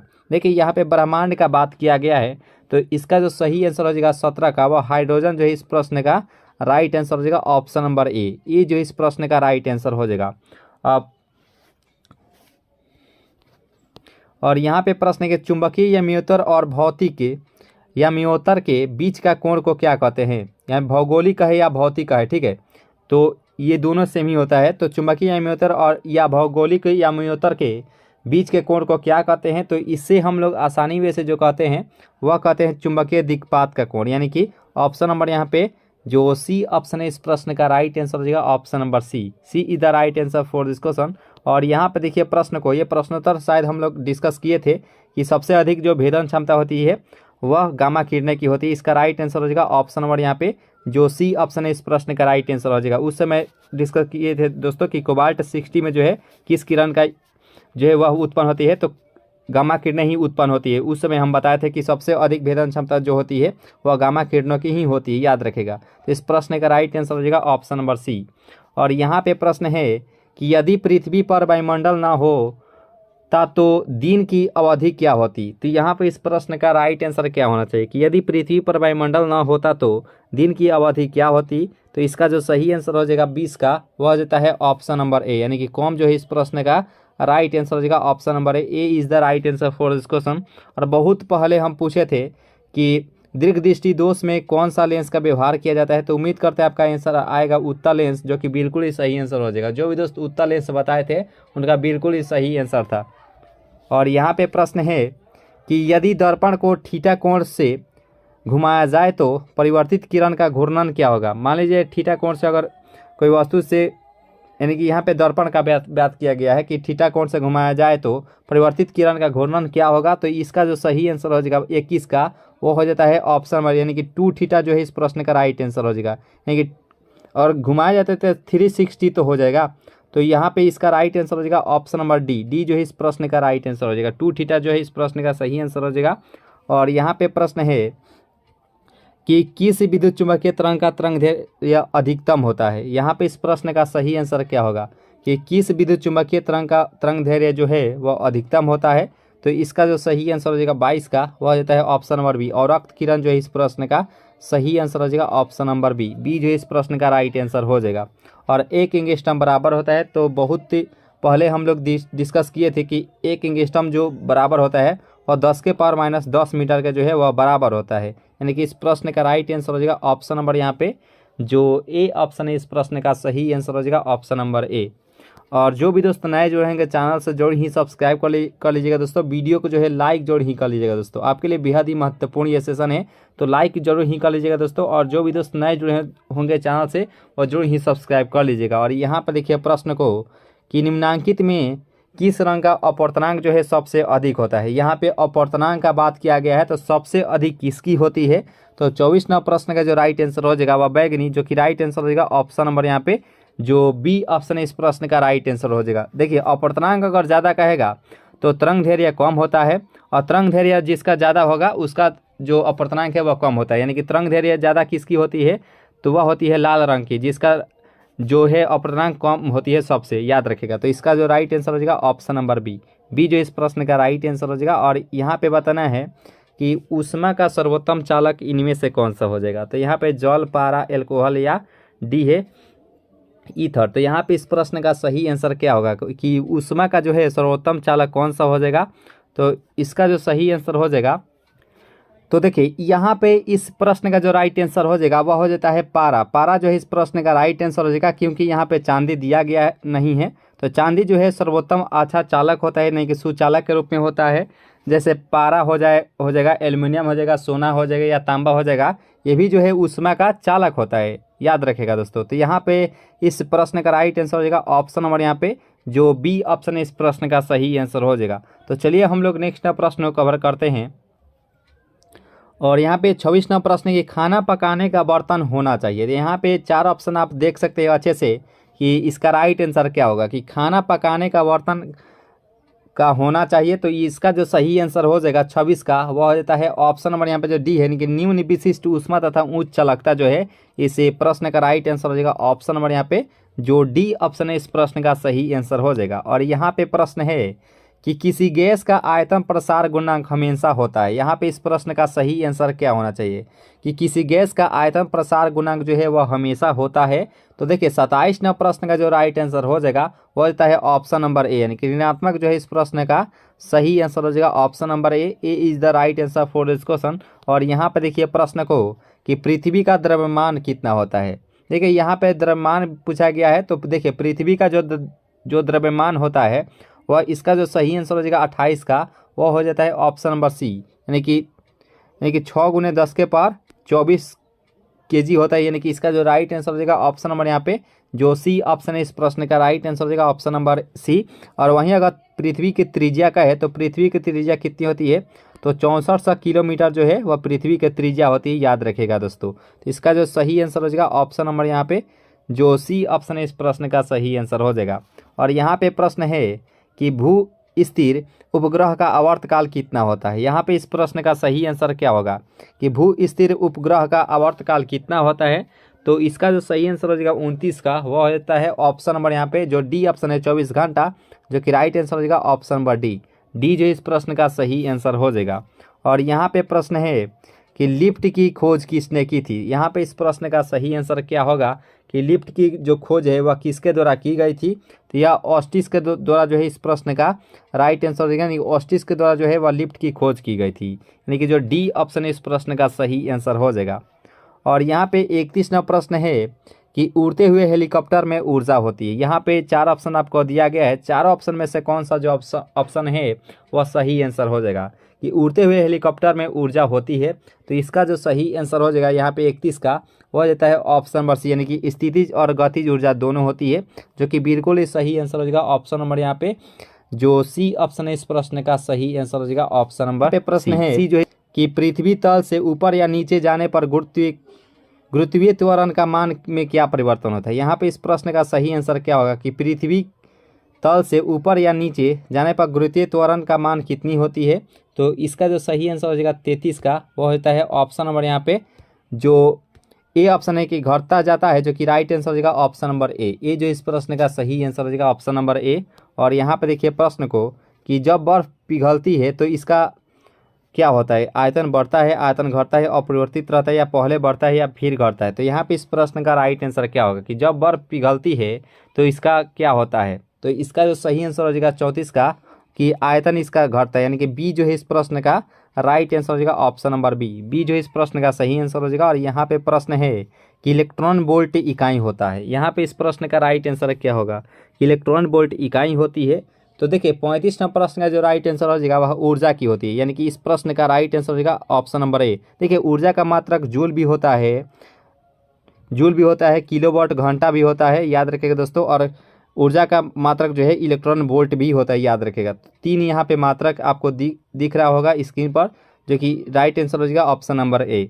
और यहाँ पे प्रश्न है कि दाब बढ़ने पर जल का क्वथनांक में क्या परिवर्तन होता है। यहाँ पे इस प्रश्न का सही आंसर क्या होगा कि दाब बढ़ने पर जल का क्वथनांक क्या होता है। ठीक है, 36 नंबर प्रश्न का जो राइट आंसर हो जाएगा वह हो जाएगा ऑप्शन नंबर ए, यानी कि बढ़ता है, जो कि राइट आंसर हो जाएगा ऑप्शन नंबर ए जो इस प्रश्न का सही आंसर हो जाएगा। और आज का फर्स्ट नंबर प्रश्न है कि रबर के संश्लेषण में निम्न का प्रयोग किया जाता है। तो यहाँ पे 4 ऑप्शन आपको दिया गया है। चारों ऑप्शन में से कौन सा जो ऑप्शन है वह सही आंसर हो जाएगा? एसिटिलीन, आइसोप्रीन, एथिलीन या अमोनिया। तो इसका राइट आंसर क्या होना चाहिए दोस्तों कि रबर के संश्लेषण में निम्न का प्रयोग किया जाता है।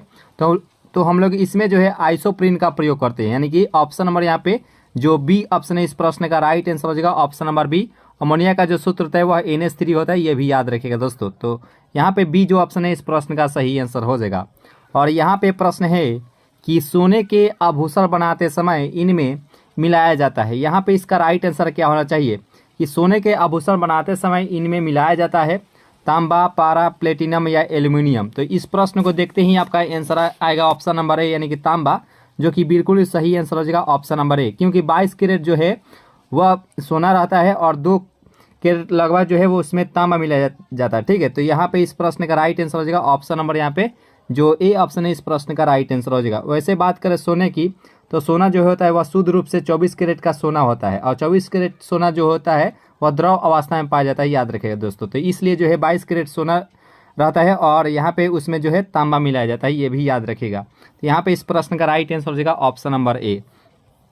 और यहाँ पे 3 नंबर प्रश्न है कि नायलॉन बनाने में प्रयुक्त कच्चा पदार्थ क्या होता है? एथिलीन, एडीपिक अम्ल, फॉर्मल्डिहाइड या यूरिया। तो यहाँ पे इस प्रश्न का सही आंसर क्या होना चाहिए कि नायलॉन बनाने में प्रयुक्त कच्चा पदार्थ क्या होता है? देखिए थर्ड नंबर प्रश्न का जो राइट आंसर हो जाएगा एडीपिक अम्ल होता है, यानी कि इस प्रश्न का सही आंसर हो जाएगा ऑप्शन नंबर बी जो है इस प्रश्न का राइट आंसर हो जाएगा। और कमेंट बॉक्स में आपको बताना है कि अल्कोहल का क्रियात्मक समूह क्या होता है। कमेंट बॉक्स में आपका जरूर ही आंसर आना चाहिए दोस्तों कि अल्कोहल का जो है वह क्रियात्मक समूह क्या होता है। और यहाँ पे प्रश्न है कि मोमबत्ती का जलना कौन सा परिवर्तन है? रासायनिक है, भौतिक परिवर्तन है, उपयुक्त दोनों है या डी है इनमें से को नहीं। तो यहाँ पर चारों ऑप्शन को आप देख सकते हैं। तो यहाँ पे इस प्रश्न का सही आंसर क्या होना चाहिए कि मोमबत्ती का जलना कौन सा परिवर्तन है? देखिए मोमबत्ती का जो जलता है उस समय जो है वह होता है भौतिक परिवर्तन भी होता है और रासायनिक परिवर्तन भी होता है, यानी कि उपयुक्त दोनों हो जाएगा।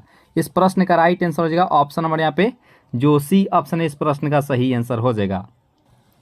और 5 नंबर प्रश्न है कि आतिशबाजी में हरा रंग किसकी उपस्थिति के कारण होता है? यहाँ पे इस प्रश्न का सही आंसर क्या होना चाहिए दोस्तों कि आतिशबाजी में हरा रंग किसकी उपस्थिति के कारण होता है? तो 5 नंबर प्रश्न का जो राइट आंसर हो जाएगा वह बेरियम जो है इस प्रश्न का सही आंसर हो जाएगा। और अभी ही पूछे थे कि अल्कोहल का क्रियात्मक समूह क्या होता है, तो जो भी दोस्तों OH बताए थे उनका बिल्कुल ही सही आंसर हो जाएगा। देखिए अल्कोहल का पूछेगा तो OH रहता है, एल्डिहाइड का पूछेगा तो CHO होता है, कार्बोक्सिलिक एसिड का पूछेगा तो COOH होता है। 3 बहुत ही महत्वपूर्ण ये क्रियात्मक समूह होता है। अगर कीटोन का पूछेगा तो वह CO होता है इसका क्रियात्मक समूह। ठीक है, तो यहाँ पे इस प्रश्न का राइट आंसर हो जाएगा ऑप्शन नंबर जो सी ऑप्शन है इस प्रश्न का सही आंसर हो जाएगा। और ये प्रश्नोत्तर देखते ही आपका आंसर आ गया होगा कि कपूर को किस विधि द्वारा शुद्ध किया जाता है?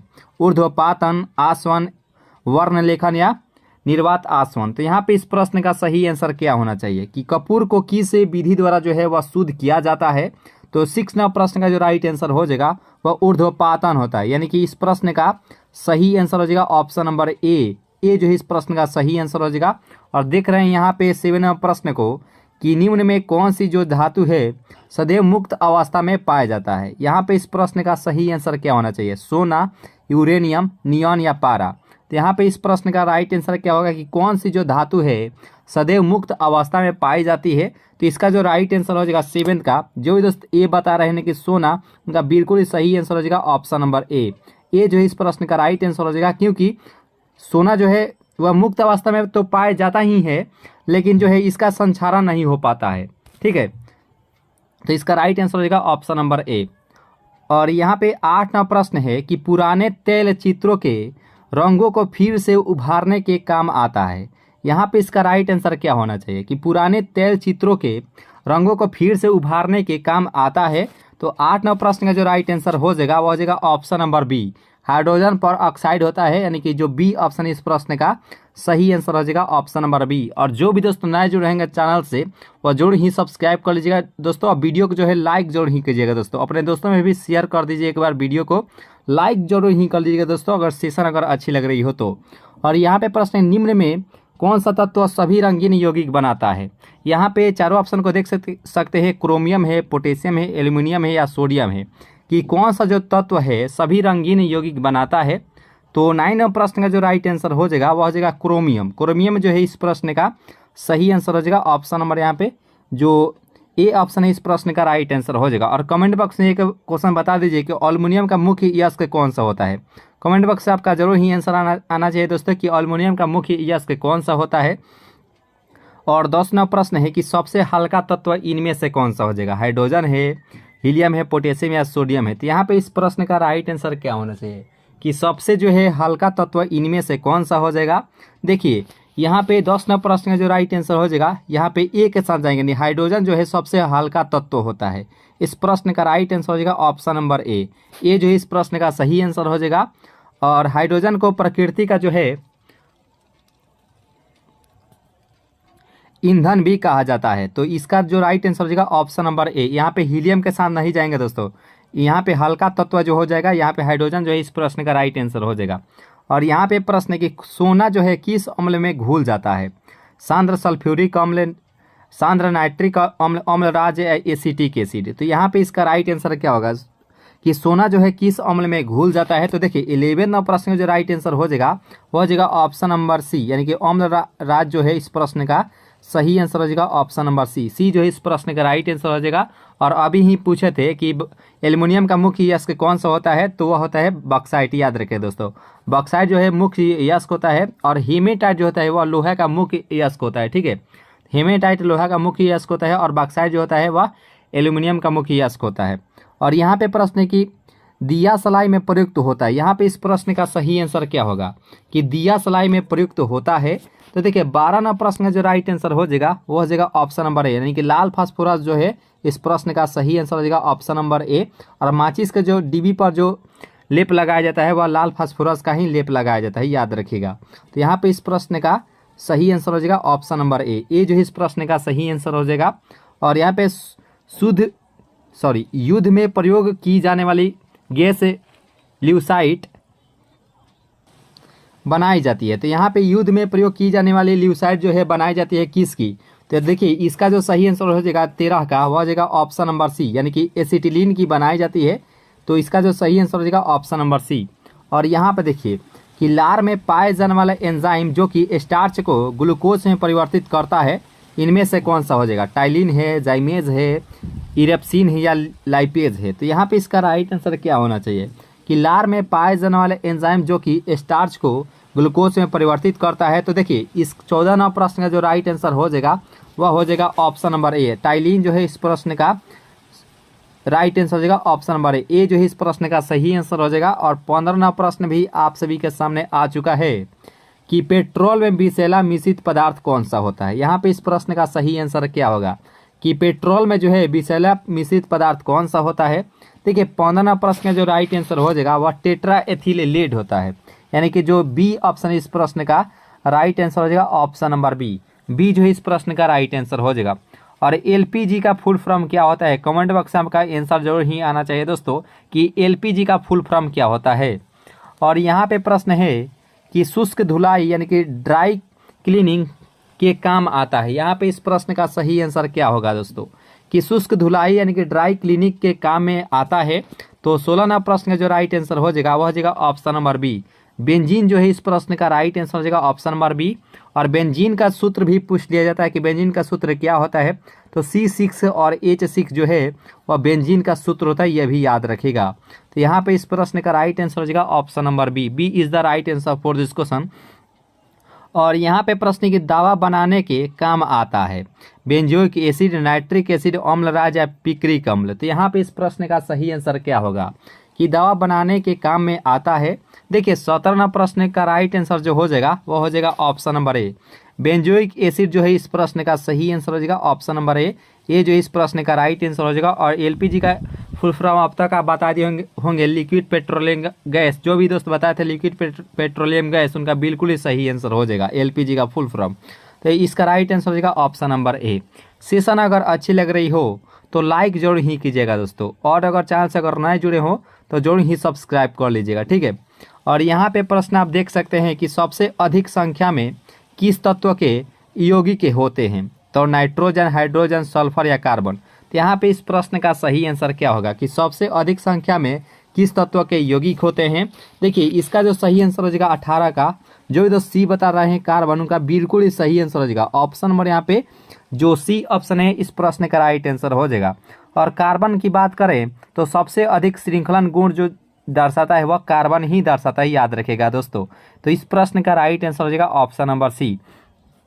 और यहाँ पे प्रश्न है कि हैबर विधि से अमोनिया के निर्माण में कौन सा उत्प्रेरक प्रयोग में लाया जाता है। काफ़ी ये महत्वपूर्ण ये सवाल है कि हैबर विधि से अमोनिया यानी कि NH3 के निर्माण में कौन सा उत्प्रेरक प्रयोग में लाया जाता है। देखिए 19वां प्रश्न का जो राइट आंसर हो जाएगा वह हो जाएगा ऑप्शन नंबर ए लोहा, जो कि राइट आंसर हो जाएगा ऑप्शन नंबर यहाँ पे जो ए ऑप्शन है इस प्रश्न का राइट आंसर हो जाएगा।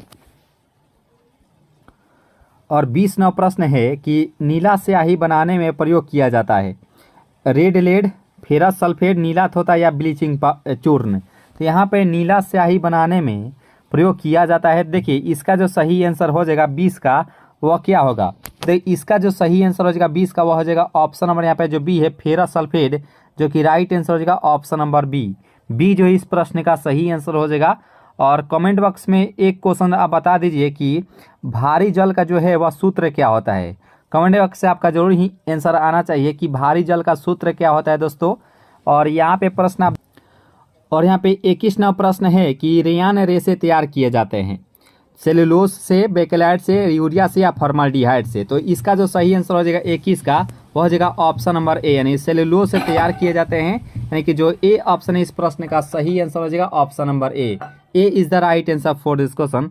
और यहाँ पे प्रश्न है कि नाभि का आकार क्या होता है। नाभि का आकार यहाँ पे पूछा गया है 10 के पावर -10 मीटर, 10 के पावर -5 मीटर, 10 के पावर -9 मीटर और 10 के पावर -15 मीटर। तो यहाँ पे इस प्रश्न का राइट आंसर क्या होगा कि नाभि का आकार क्या होता है। देखिए नाभि का आकार जब भी दोस्तों पूछे तो यह होता है 10 के पावर -15 मीटर के बराबर होता है। इस प्रश्न का राइट आंसर हो जाएगा ऑप्शन नंबर ए जो इस प्रश्न का राइट आंसर हो जाएगा। और 1 एंगस्ट्रॉम 10 के पावर -10 मीटर के बराबर होता है, ये भी याद रखिएगा। तो इस प्रश्न का राइट आंसर हो जाएगा ऑप्शन नंबर ए। अब निम्न में अस्थायी कण इनमें से कौन सा हो जाएगा। तो अस्थायी कण इनमें से कौन सा हो जाएगा। इलेक्ट्रॉन है, प्रोटॉन है, सभी या न्यूट्रॉन है। तो अस्थायी जो कण के रूप में हो जाएगा वह हो जाएगा ऑप्शन नंबर सी, यानी कि न्यूट्रॉन जो है इस प्रश्न का सही आंसर हो जाएगा option number C is the right answer for this question. और यहाँ पे प्रश्न है कि किसी परमाणु के गुण निर्भर करते हैं प्रोटॉनों की संख्या पर, परमाणु भार पर, न्यूट्रॉनों की संख्या पर, इलेक्ट्रॉनिक संरचना पर।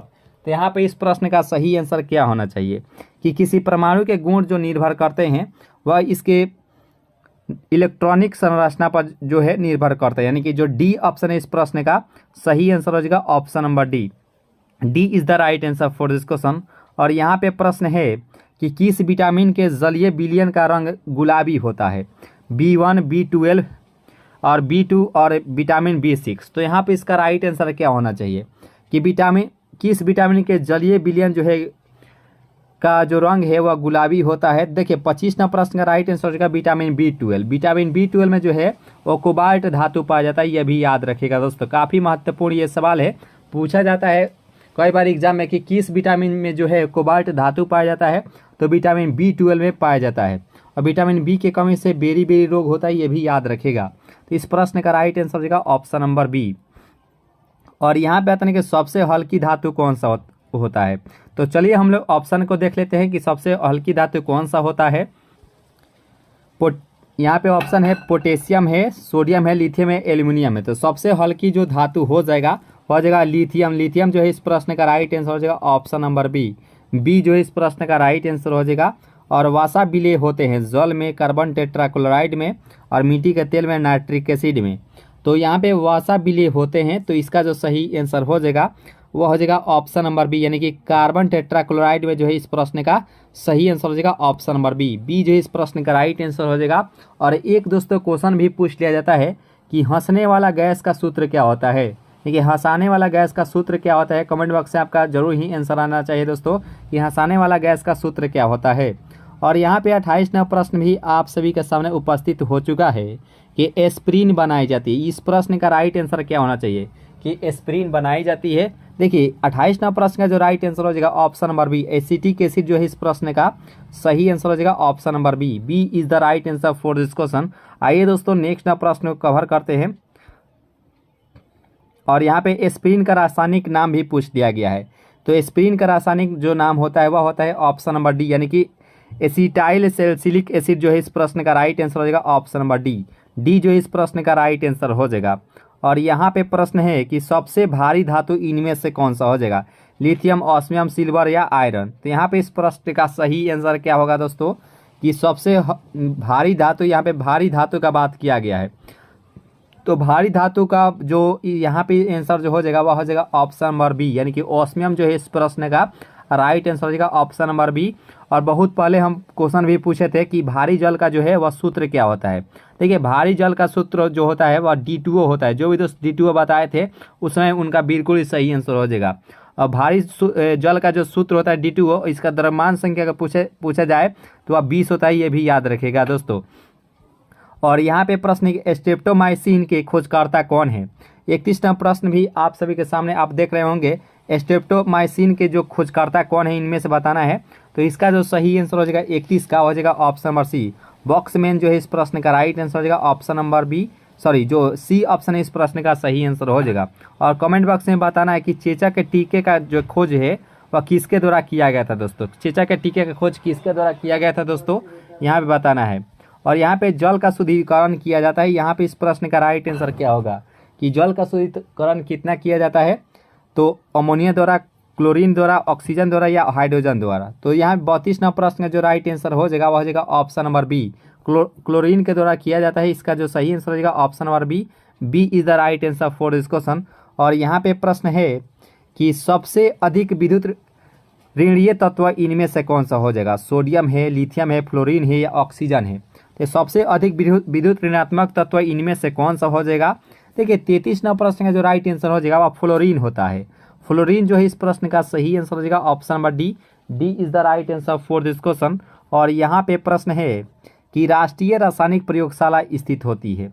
यहाँ पे इस प्रश्न का राइट आंसर क्या होगा दोस्तों कि राष्ट्रीय रासायनिक प्रयोगशाला कहाँ स्थित है, नई दिल्ली में, लखनऊ में, कोलकाता में या पूना में। देखिए 34 नंबर प्रश्न का जो राइट आंसर हो जाएगा वह हो जाएगा ऑप्शन नंबर यहाँ पे जो सी ऑप्शन है पूना में, जो कि राइट आंसर हो जाएगा option number C. C is the right answer for this question. इसका जो पीडीएफ है, पीडीएफ आपको टेलीग्राम ग्रुप से ज्वाइन होते हैं तो आपको मिल जाएगा दोस्तों, ठीक है। वहाँ से आप लोग डाउनलोड करके जो है आप कभी भी प्रैक्टिस कर सकते हैं, क्योंकि प्रैक्टिस मेक्स परफेक्ट।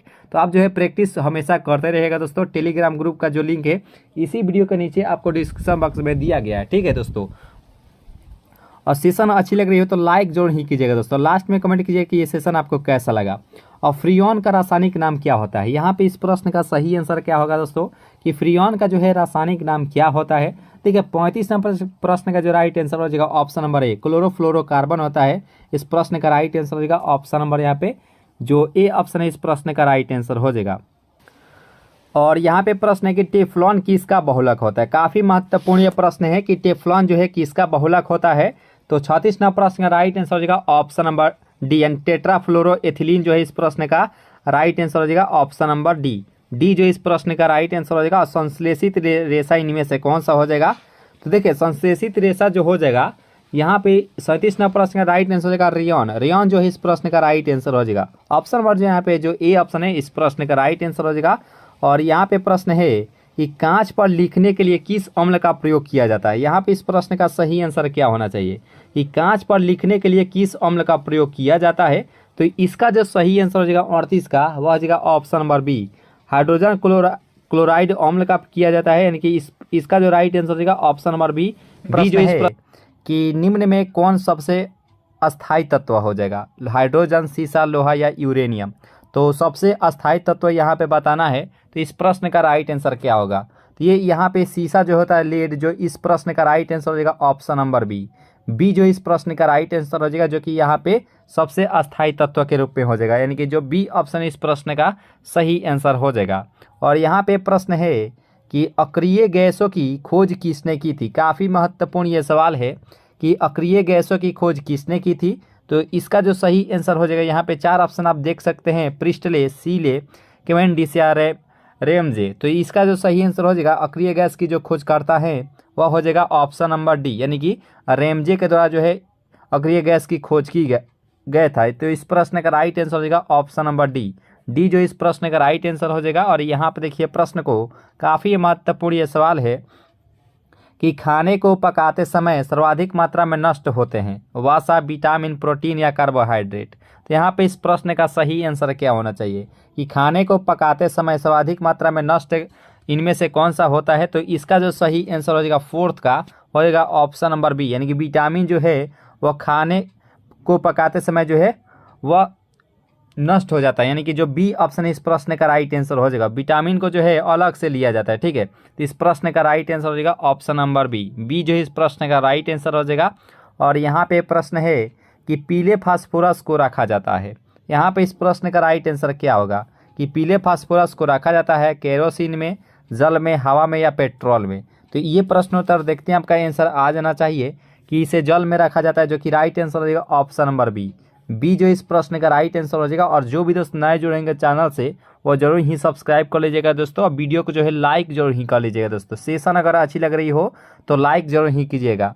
और यहाँ पे प्रश्न है कि कौन सी गैस चांदी की सतह को काला कर देती है। यहाँ पे इस प्रश्न का राइट आंसर क्या होना चाहिए कि कौन सी जो गैस है वह चांदी की सतह को जो है वह काला कर देती है, यानी कि ब्लैक कर देती है। तो चारों ऑप्शन को देख सकते हैं, ओजोन, कार्बन डाइऑक्साइड, हाइड्रोजन या ऑक्सीजन। तो देखिए 6 प्रश्न का राइट आंसर हो जाएगा ऑप्शन नंबर ए, जो ओजोन होता है। इस प्रश्न का राइट आंसर हो जाएगा ऑप्शन नंबर ए। आपको बताना है कि ओजोन का जो है वह सूत्र क्या होता है। कमेंट बॉक्स में इसका फार्मूला बताइएगा कि ओजोन का सूत्र क्या होता है। और बात करें ओजोन के बारे में तो ओजोन जो पड़ता है स्ट्रेटोस्फीयर में पड़ता है, यानी कि समताप मंडल में पड़ता है। और ओजोन जो दिवस होता है वह 16 सितंबर को जो है वह ओजोन दिवस मनाया जाता है, ये भी रखिएगा। ठीक है, उम्मीद करते हैं आपका आंसर आ गया होगा कि ओजोन का सूत्र क्या होता है। तो जो भी दोस्तों O3 बताए हैं उसका बिल्कुल ही सही आंसर हो जाएगा। ओजोन का जो सूत्र होता है वह O3 होता है। तो इस प्रश्न का राइट आंसर हो जाएगा ऑप्शन नंबर ए। ये जो इस प्रश्न का राइट आंसर हो जाएगा। और यहाँ पे प्रश्न है कि यूरिया में नाइट्रोजन होती है 30%, 46%, 25% या 60%। देखिए यूरिया में जो नाइट्रोजन की मात्रा जो होती है वह इस प्रश्न का राइट आंसर हो जाएगा 7th का सी, यानी कि 46% इस प्रश्न का राइट आंसर हो जाएगा। जो भी दोस्त सी बता रहे हैं उनका बिल्कुल ही सही आंसर हो जाएगा। C is the right answer for this question. इसका जो आप PDF लेना चाहते हैं तो PDF आपको टेलीग्राम ग्रुप से ज्वाइन होते हैं, तो इसका PDF डाउनलोड करके आप कभी भी प्रैक्टिस कर सकते हैं। प्रैक्टिस के लिए बहुत ही महत्वपूर्ण ये PDF है। और यहाँ पे प्रश्न के आतिशबाजी में लाल रंग किस मूलक के कारण होता है। यहाँ पे इस प्रश्न का राइट आंसर क्या होना चाहिए। 8 प्रश्न है कि आतिशबाजी में लाल रंग किस मूलक के कारण होता है। देखिए 8 प्रश्न का जो राइट आंसर हो जाएगा वह हो जाएगा ऑप्शन नंबर सी, यानी कि स्ट्रांसियम जो है इस प्रश्न का राइट आंसर हो जाएगा option number C. C is the right answer for this question. और यहाँ पे देखिए प्रश्न को कि आतिशबाजी में हरा रंग किस मूलक के कारण होता है। यहाँ पे क्या देखे थे कि लाल रंग जो है स्ट्रांसियम के कारण होता है, और यहाँ पे हरा रंग जो है वह किस मूलक के कारण होता है। तो 9 प्रश्न का राइट आंसर क्या होगा दोस्तों।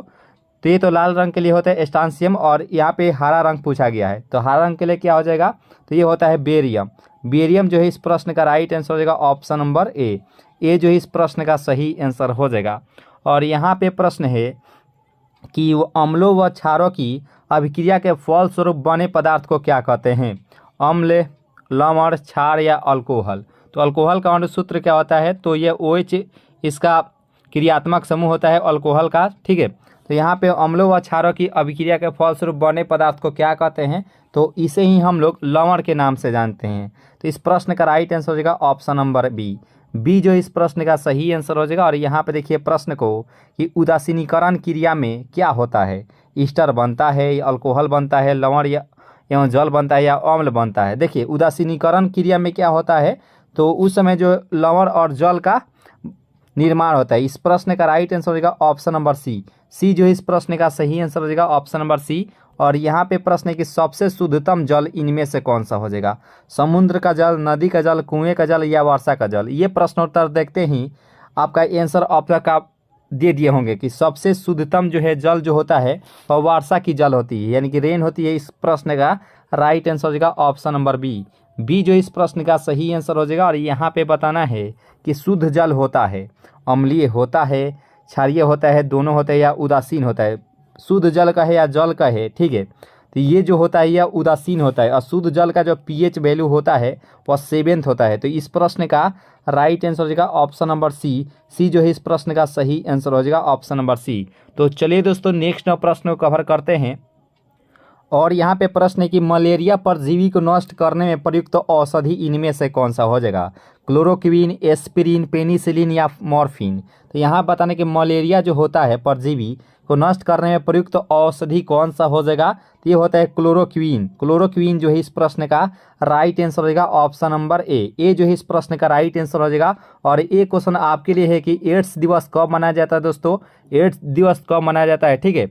और एड्स की बात करें तो एड्स में जो टेस्ट लगता है वो एलिसा टेस्ट लगता है, ये भी याद रखिएगा दोस्तों।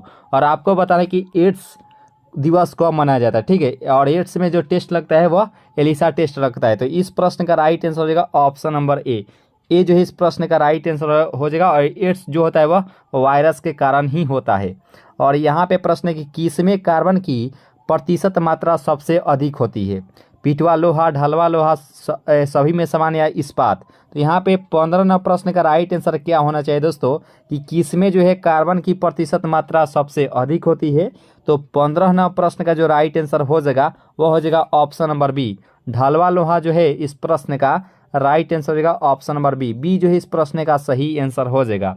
और देखिए यहाँ पे प्रश्न को कि आदर्श गैस की आंतरिक ऊर्जा निर्भर करती है, तो आयतन पर, दाब पर, ताप पर या सभी पर। तो यहाँ पे इस प्रश्न का सही आंसर क्या होना चाहिए कि आदर्श गैस की आंतरिक ऊर्जा निर्भर करती है। तो यहाँ पे 16 प्रश्न का जो राइट आंसर हो जाएगा वो हो जाएगा ताप पर, यानी कि ऑप्शन नंबर यहाँ पे जो सी ऑप्शन है इस प्रश्न का राइट आंसर हो जाएगा। उम्मीद करते हैं आप एड्स दिवस बता दिए होंगे कि 1 दिसंबर को मनाया जाता है, जो कि बिल्कुल ही सही आंसर हो जाएगा, ठीक है। एड्स दिवस जो होता है वह 1 दिसंबर को मनाया जाता है। काफ़ी महत्वपूर्ण ये सवाल है। तो 16 का राइट आंसर हो जाएगा ऑप्शन नंबर सी। और जो भी दोस्त नए जो रहेंगे चैनल से जरूर ही सब्सक्राइब कर लीजिएगा। वीडियो को जो है अगर वीडियो यहाँ तक अच्छी लगी हो तो लाइक जरूर ही कीजिएगा दोस्तों। लाइक करते हैं तो ही बुझा पता है कि वीडियो आपके लिए महत्वपूर्ण यानी कि अच्छी लग रही है। तो लाइक जरूर ही कीजिएगा दोस्तों वीडियो अगर अच्छी लग रही हो तो। और यहाँ काफ़ी महत्वपूर्ण ये सेशन है। और यहाँ पे 17 प्रश्न है कि कुकिंग गैस मिश्रण होता है। तो देखिए कुकिंग गैस की बात करें तो यह एक प्रकार की ब्यूटेन और प्रोपेन का मिश्रण होता है, यानी कि जो डी ऑप्शन है इस प्रश्न का सही आंसर हो जाएगा option number D is the right answer for this question. और ये प्रश्नोत्तर देखते ही आपका आंसर आ गया होगा कि सबसे कठोर पदार्थ कौन सा हो जाएगा, हीरा, प्लेटिनम, चांदी या एल्युमिनियम। तो एल्युमिनियम का मुख्य यश बॉक्साइट होता है, यह भी याद रखिएगा दोस्तों, बॉक्साइट होता है। और चांदी की बात करें तो सबसे अच्छा जो चालक होता है वह चांदी होता है, यानी कि सुचालक के रूप में होता है। तो सबसे अच्छा चालक जो होता है वह चांदी होता है। तो इस प्रश्न का जो राइट आंसर हो जाएगा वह हीरा हो जाएगा। हीरा की बात करें तो हीरा में sp3 संकरण पाया जाता है, यानी कि हाइब्रिडाइजेशन पाया जाता है। और हीरा की अपवर्तनांक की बात करें तो 2.42 जो होता है वह हीरा का अपवर्तनांक होता है। और हीरा का जो क्रांतिक कोण होता है 24.41 डिग्री, हीरा का जो है क्रांतिक कोण 24.41 डिग्री होता है। और हीरा का अपवर्तनांक होता है 2.42। और हीरा में हाइब्रिडाइजेशन यानी कि इसमें जो प्रसंकरण पाया जाता है वह sp3 प्रसंकरण पाया जाता है। और हीरा जो होता है वह सबसे कठोर पदार्थ भी होता है। तो इस प्रश्न का राइट आंसर हो जाएगा ऑप्शन नंबर ए जो इस प्रश्न का राइट आंसर हो जाएगा। हम लोग जब विज्ञान का निचोड़ देख ही रहे हैं तो सभी क्वेश्चंस को हम लोग बहुत ही आसानी से कवर करेंगे दोस्तों। तो इसका जो राइट आंसर हो जाएगा ऑप्शन नंबर ए, हम लोग जान ही चुके हैं। और यहाँ पे देखिए प्रश्न को कि ऑक्सीजन के समस्थानिकों की संख्या कितनी होती है। तो ऑक्सीजन का सूत्र होता है या O2, इसको हम लोग साधारण में लिखते हैं, ठीक है, ऑक्सीजन। और यहाँ पे इसका समस्थानिक की बात किया गया है, तो इसका जो सही आंसर हो जाएगा वह हो जाएगा ऑप्शन नंबर बी। इसमें समस्थानिकों की जो संख्या होती है वह 3 इसमें समस्थानिक होते हैं, यानी कि जो बी ऑप्शन इस प्रश्न का राइट आंसर हो जाएगा ऑप्शन नंबर बी। और यहाँ पे प्रश्न है कि धातु के तार में विद्युत धारा का प्रवाह किसके कारण होता है। वैसे बात करें विद्युत धारा के बारे में, तो विद्युत धारा का जो मात्रक होता है वह एम्पियर में मापते हैं, यह भी याद रखें, एम्पियर, ठीक है। और यहाँ पे प्रश्न था कि धातु के तार में विद्युत धारा का प्रवाह किसके कारण होता है। तो इसका जो राइट आंसर हो जाएगा 20 का, वह होता है ऑप्शन नंबर ए, इलेक्ट्रॉन जो है इस प्रश्न का राइट आंसर हो जाएगा। क्योंकि इलेक्ट्रॉन जो होता है वह चारों तरफ जो है वह चक्कर लगाता है। जैसे हम लोग आसानी वैसे जब जानते हैं कि परमाणु जो होता है, प्रोटॉन और न्यूट्रॉन, तो इसमें नाभिक में रहता है, और इलेक्ट्रॉन जो होता है वह चारों तरफ चक्कर लगाता है। तो हम लोग यहाँ से हम लोग आसानी से समझ सकते हैं कि इलेक्ट्रॉन जो होता है वह चारों तरफ चक्कर लगाता है, यानी कि धारा के प्रवाह में वह अच्छे से मदद करता है। तो इसका जो राइट आंसर हो जाएगा ऑप्शन नंबर ए, ये जो इस प्रश्न का राइट आंसर हो जाएगा। और यहाँ पे 21वां जो प्रश्न है कि जल शीशा यानी कि वाटर ग्लास का रासायनिक सूत्र क्या होता है। तो पहले हम लोग जल के बारे में डिस्कस करेंगे। तो जल का सूत्र होता है वह H2O होता है, जल का सूत्र। और यहाँ पे जल शीशा का बात किया गया है, तो यहाँ पे जल शीशा का जो सूत्र होता है वह Na2SiO3 होता है। तो इस प्रश्न का राइट आंसर हो जाएगा ऑप्शन नंबर ए। और यहाँ पे प्रश्न है ड्यूटेरियम के नाभिक में होते हैं। तो वैसे नाभिक जो होता है वह उदासीन होता है, जिसमें जो है प्रोटॉन और न्यूट्रॉन होता है।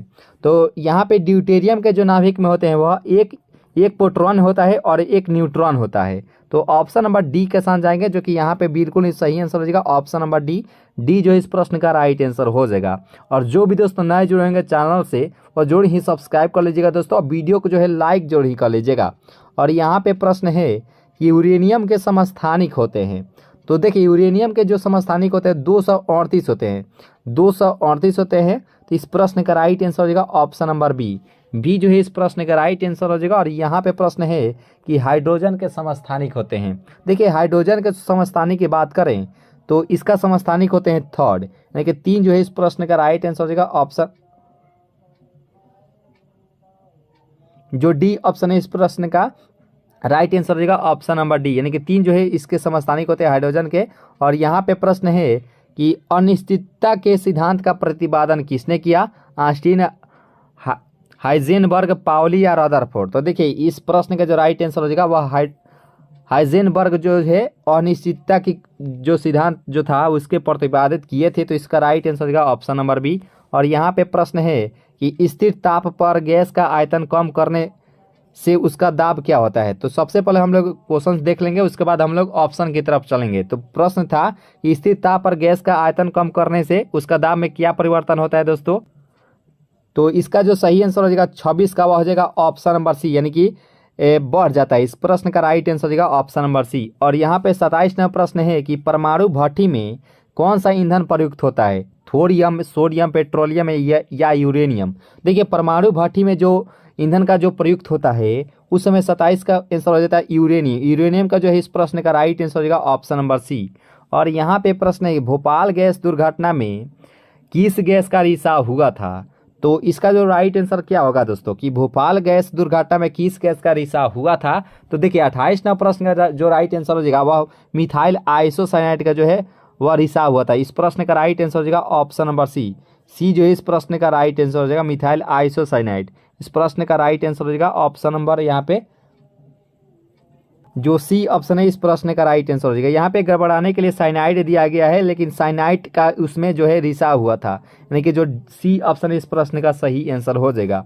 और यहाँ पे है कि सिंदूर का जो है वह रासायनिक नाम क्या होता है। तो सिंदूर का जो रासायनिक नाम जो हो जाएगा वह हो जाएगा ऑप्शन नंबर बी, यानी कि मर्क्यूरी के सल्फाइड होता है, यानी कि जो बी ऑप्शन है इस प्रश्न का राइट आंसर हो जाएगा ऑप्शन नंबर बी। और यहाँ पे देखिए प्रश्न को रेडियो कार्बन डेटिंग से किसका निर्धारण किया जाता है। काफ़ी ये महत्वपूर्ण ये सवाल है और ये प्रश्न उत्तर बार बार एग्जाम में पूछे जाते हैं कि रेडियो कार्बन डेटिंग से किसका निर्धारण किया जाता है। तो यहाँ पे 30वां प्रश्न का जो राइट आंसर हो जाएगा वह हो जाएगा ऑप्शन नंबर बी, जीवाश्म की आयु का। इस प्रश्न का राइट आंसर हो जाएगा ऑप्शन नंबर बी। बी जो है इस प्रश्न का सही आंसर हो जाएगा। और देखिए यहाँ पे 31वां प्रश्न को कि सूर्य के किरणों का कौन सा भाग सोलर कुकर को गर्म करता है। यहाँ पे इस प्रश्न का राइट आंसर क्या होगा कि सूर्य के किरणों का कौन सा जो भाग है वह सोलर कुकर को गर्म करता है। तो 31वां प्रश्न का राइट आंसर हो जाएगा ऑप्शन नंबर ए, यानी कि इंफ्रारेड किरण जो होता है इस प्रश्न का राइट आंसर हो जाएगा ऑप्शन नंबर ए। ए जो इस प्रश्न का सही आंसर हो जाएगा ऑप्शन नंबर ए। और यहाँ पे प्रश्न के ताप के केल्विन स्केल में जल का क्वथनांक कितना होता है। यहाँ पे चारों ऑप्शन को देख सकते हैं कि ताप के केल्विन स्केल में जल का क्वथनांक कितना होता है। तो 32वां प्रश्न का जो राइट आंसर हो जाएगा वह हो जाएगा ऑप्शन नंबर सी, यानी कि 373 केल्विन होता है। इस प्रश्न का राइट आंसर हो जाएगा ऑप्शन नंबर सी। इसका जो पीडीएफ है, पीडीएफ आपको टेलीग्राम ग्रुप से ज्वाइन होते हैं तो आपको पीडीएफ वहाँ से डाउनलोड करके आप कभी प्रैक्टिस कर सकते हैं। और टेलीग्राम ग्रुप का जो लिंक है इसी वीडियो के नीचे आपको डिस्क्रिप्शन बॉक्स में मिल जाएगा दोस्तों। और यहाँ पे 33वां प्रश्न को देख सकते हैं कि निम्न में कौन सबसे कठोरतम धातु यहाँ पे हो जाएगा। कठोरतम धातु यहाँ पे इसमें से कौन सा हो जाएगा। तो 33वां प्रश्न का जो राइट आंसर हो जाएगा वो हो जाएगा ऑप्शन नंबर सी, प्लेटिनम जो है इस प्रश्न का राइट आंसर हो जाएगा। टंगस्टन का उपयोग कहाँ किया जाता है। तो बल्ब का फिलामेंट जो होता है ना दोस्तों, बल्ब के फिलामेंट में टंगस्टन का ही उपयोग किया जाता है। तो इसका जो राइट आंसर हो जाएगा ऑप्शन नंबर सी। सी जो है इस प्रश्न का राइट आंसर हो जाएगा। और सोना जो है प्रकृति मुक्त अवस्था में पाए जाने वाले इकलौता तत्व होता है इसका, क्योंकि इसका जो है संक्षारण नहीं होता है। इसका राइट आंसर हो जाएगा ऑप्शन नंबर सी। तो उम्मीद करते हैं यहाँ तक जो सेशन है आप सभी बहुत ही अच्छे से कवर किए होंगे। सेशन अगर अच्छी लगी हो तो लाइक जरूर ही कीजिएगा दोस्तों, ठीक है। और यहाँ पे प्रश्न है कि निम्न हैलोजन में सबसे अधिक अभिक्रियाशील कौन सा हो जाएगा। तो यहाँ पे सबसे अधिक अभिक्रियाशील का बात किया गया है। तो इसका जो सही आंसर हो जाएगा यहाँ पे 34 का वो हो जाएगा ऑप्शन नंबर ए, फ्लोरीन जो है इस प्रश्न का राइट आंसर हो जाएगा। और सबसे विद्युत ऋणात्मक जो है तो फ्लोरीन भी होता है। और ब्रोमीन की बात करें तो ब्रोमीन जो होता है वह कमरे के ताप पर जो है वह द्रव अवस्था में पाया जाता है, ये अधातु रहते हुए भी, ठीक है। तो इस प्रश्न का राइट आंसर हो जाएगा ऑप्शन नंबर ए। और यहाँ पे 35वां प्रश्न के बॉक्साइट का रासायनिक नाम क्या होता है। बॉक्साइट जो होता है एल्यूमिनियम का अयस्क होता है, एल्यूमिनियम का अयस्क बॉक्साइट होता है। और इसका रासायनिक नाम बताना है बॉक्साइट का। तो देखिए 35वां प्रश्न का राइट आंसर जो हो जाएगा वह हो जाएगा option number D, hydrated aluminium oxide जो है इस प्रश्न का राइट आंसर हो जाएगा ऑप्शन नंबर डी। डी जो है इस प्रश्न का सही आंसर हो जाएगा। और यहाँ पे प्रश्न मोनाजाइट किसका अयस्क होता है। तो मोनाजाइट यहाँ पे अयस्क पूछा गया है। तो मोनाजाइट की बात करें तो यह होता है ऑप्शन नंबर जो यहाँ पे जो बी ऑप्शन थोरियम, जो कि राइट आंसर हो जाएगा ऑप्शन नंबर बी। बी जो इस प्रश्न का राइट आंसर हो जाएगा। और यहाँ पे प्रश्न है कि कौन सी अधातु कमरे के तापमान पर द्रव अवस्था में पाई जाती है। तो बहुत ही कम समय में के पहले हम बताए थे कि कौन सी अधातु जो है कमरे के तापमान में द्रव अवस्था में पाई जाती है। तो जहाँ भी देखेंगे ब्रोमीन, जो कि राइट आंसर हो जाएगा ऑप्शन नंबर ए। ये जो इस प्रश्न का राइट आंसर हो जाएगा। और यहाँ पे प्रश्न है कि परमाणु का द्रव्यमान व्यक्त किया जाता है। तो यहाँ पे इस प्रश्न का सही आंसर क्या होना चाहिए दोस्तों कि परमाणु का द्रव्यमान व्यक्त किया जाता है ग्राम में, किलोग्राम में, AMU में और या इलेक्ट्रॉन वोल्ट में। तो देखिए इसका जो सही आंसर हो जाएगा वह AMU में इसका मान जो है ज्ञात किया जाता है। इसका राइट आंसर हो जाएगा ऑप्शन नंबर यहाँ पे जो सी ऑप्शन है इस प्रश्न का राइट आंसर हो जाएगा, यानी कि एटॉमिक मास यूनिट में जो है वह परमाणु का द्रव्यमान व्यक्त किया जाता है। तो इस प्रश्न का सही आंसर हो जाएगा ऑप्शन नंबर सी। और यहाँ पे प्रश्न है कि यूरेनियम 92,238 में न्यूट्रॉनों की संख्या कितनी होती है। तो यहाँ पे द्रव्यमान में से परमाणु संख्या घटा लेंगे तो वह न्यूट्रॉनों की संख्या हो जाती है, यानी कि 238 में से हम लोग घटाएंगे 92 तो वह 146 होता है। यानी कि इस प्रश्न का राइट आंसर हो जाएगा ऑप्शन नंबर यहाँ पे जो सी ऑप्शन है इस प्रश्न का सही आंसर हो जाएगा option number C. C is the right answer for this question. और यहाँ पे प्रश्न है कि मनुष्य के लिए हानिकारक बी किरण इनमें से कौन सा हो जाएगा। अल्फा किरण, बीटा किरण ने, गामा किरण या पराबैंगनी किरण। तो यहाँ पे चारों ऑप्शन को आप सही से देख सकते हैं कि मनुष्य के लिए हानिकारक बी किरण इनमें से कौन सा हो जाएगा। तो देखिए इसका जो सही आंसर हो जाएगा वह गामा किरण इस प्रश्न का सही आंसर हो जाएगा ऑप्शन नंबर यहाँ पे जो सी ऑप्शन है इस प्रश्न का सही आंसर हो जाएगा। और गामा किरण की एक बात करें तो इसकी जो भेदन क्षमता होती है सबसे अधिक होती है, यानी कि 20 मीटर प्लेट को भी जो है यह आसानी में से छिद्र कर सकती है। तो इसका राइट आंसर हो जाएगा ऑप्शन नंबर सी जो है इस प्रश्न का सही आंसर हो जाएगा। और यहाँ पे प्रश्न है कि पेट्रोलियम किसका जटिल मिश्रण होता है। यहाँ पे इस प्रश्न का सही आंसर क्या होना चाहिए दोस्तों। चार ऑप्शन आपको दिया गया है कि पेट्रोलियम जो है वह किसका जटिल मिश्रण होता है। तो देखिए इसका जो सही आंसर हो जाएगा फोर्थ का वह प्रोपीन और ब्यूटेन जो है इस प्रश्न का सही आंसर हो जाएगा ऑप्शन नंबर ए जो है इस प्रश्न का सही आंसर हो जाएगा। इसका जो पीडीएफ जो है आपको टेलीग्राम ग्रुप से ज्वाइन होते हैं तो इसका पीडीएफ आपको वहाँ पे मिल जाएगा दोस्तों। टेलीग्राम ग्रुप का जो लिंक है इसी वीडियो के नीचे डिस्क्रिप्शन बॉक्स में दिया जाएगा।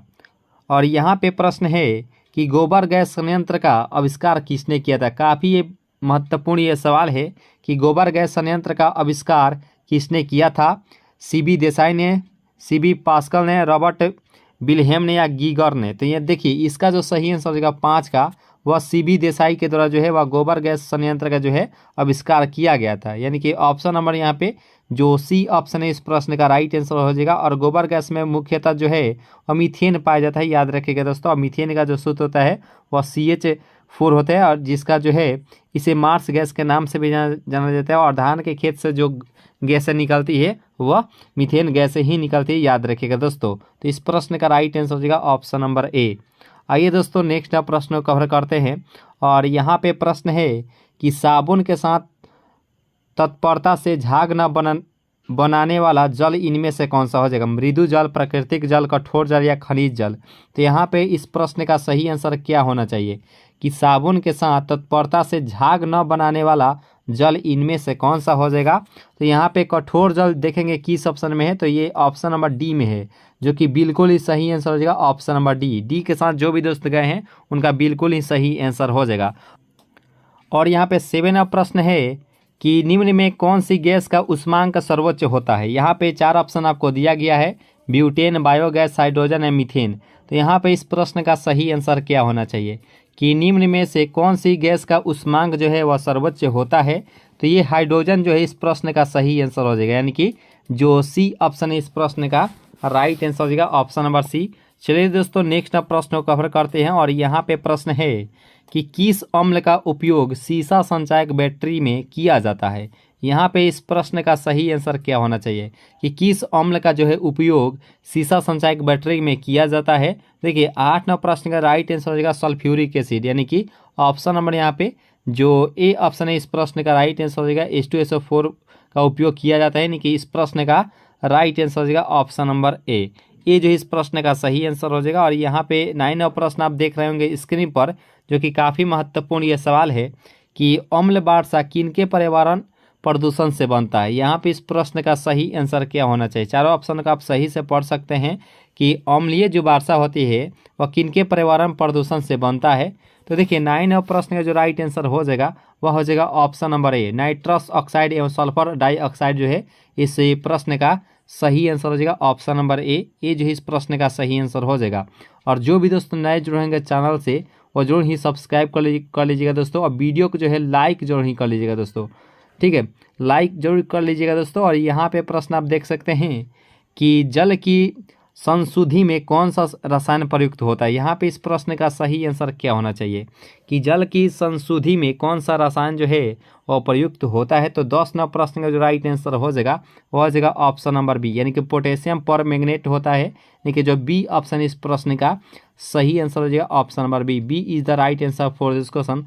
आइए दोस्तों हम लोग नेक्स्ट प्रश्न को भी कवर कर लेते हैं। और यहाँ पे प्रश्न आप देख सकते हैं कि हवा का वाष्प घनत्व होता है। यहाँ पे इस प्रश्न का सही आंसर क्या होना चाहिए कि हवा का वाष्प घनत्व कितना होता है।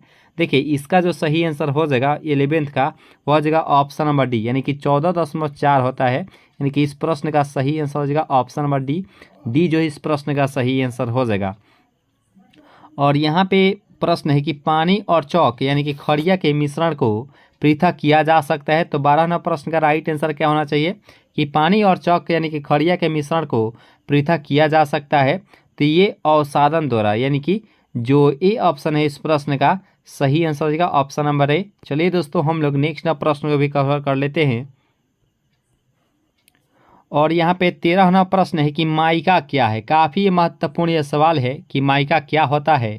क्या विद्युत का सुचालक होता है, ताप का सुचालक होता है, या ताप का कुचालक या विद्युत का सुचालक। तो देखिए माइका जो होता है यह एक प्रकार का विद्युत का कुचालक होता है। यानी कि ऑप्शन नंबर यहाँ पे जो ए ऑप्शन है इस प्रश्न का सही आंसर हो जाएगा ऑप्शन नंबर ए। विद्युत का कुचालक होता है माइका, याद रखिएगा दोस्तों। और यहाँ पे प्रश्न है कि शुद्ध जल का जो क्वथनांक फ़ारेनहाइट स्केल पर क्या होगा दोस्तों। यहाँ बताना है कि शुद्ध जल का क्वथनांक जो है और फ़ारेनहाइट स्केल पर कितना होता है। तो इसका जो सही आंसर हो जाएगा 14 का, वह 212 डिग्री होता है। 212 डिग्री देखेंगे किस ऑप्शन में है, तो ये ऑप्शन नंबर ए में दिया गया, सॉरी जो डी ऑप्शन है इस प्रश्न का सही आंसर हो जाएगा ऑप्शन नंबर डी। डी जो है इस प्रश्न का सही आंसर हो जाएगा। और 15वां प्रश्न है कि सोडा वाटर बनाने के लिए प्रयोग होने वाली गैस इनमें से कौन सा हो जाएगा। सोडा वाटर का बात किया गया है, तो सोडा वाटर का बात किया गया है, तो इसका राइट आंसर क्या होना चाहिए। तो देखिए इसका जो सही आंसर हो जाएगा वह CO2 जो है इस प्रश्न का राइट आंसर हो जाएगा। कार्बन डाइऑक्साइड जो है इस प्रश्न का सही आंसर हो जाएगा। यानी कि सोडा वाटर बनाने के लिए प्रयोग होने वाली जो गैस होती है वह कार्बन डाइऑक्साइड होती है। यानी कि इस प्रश्न का राइट आंसर हो जाएगा ऑप्शन नंबर बी। बी जो इस प्रश्न का सही आंसर हो जाएगा। और यहाँ पे प्रश्न है कि ग्लूकोज का रासायनिक सूत्र क्या होता है। काफ़ी महत्वपूर्ण ये सवाल है कि ग्लूकोज का जो है रासायनिक सूत्र क्या होता है।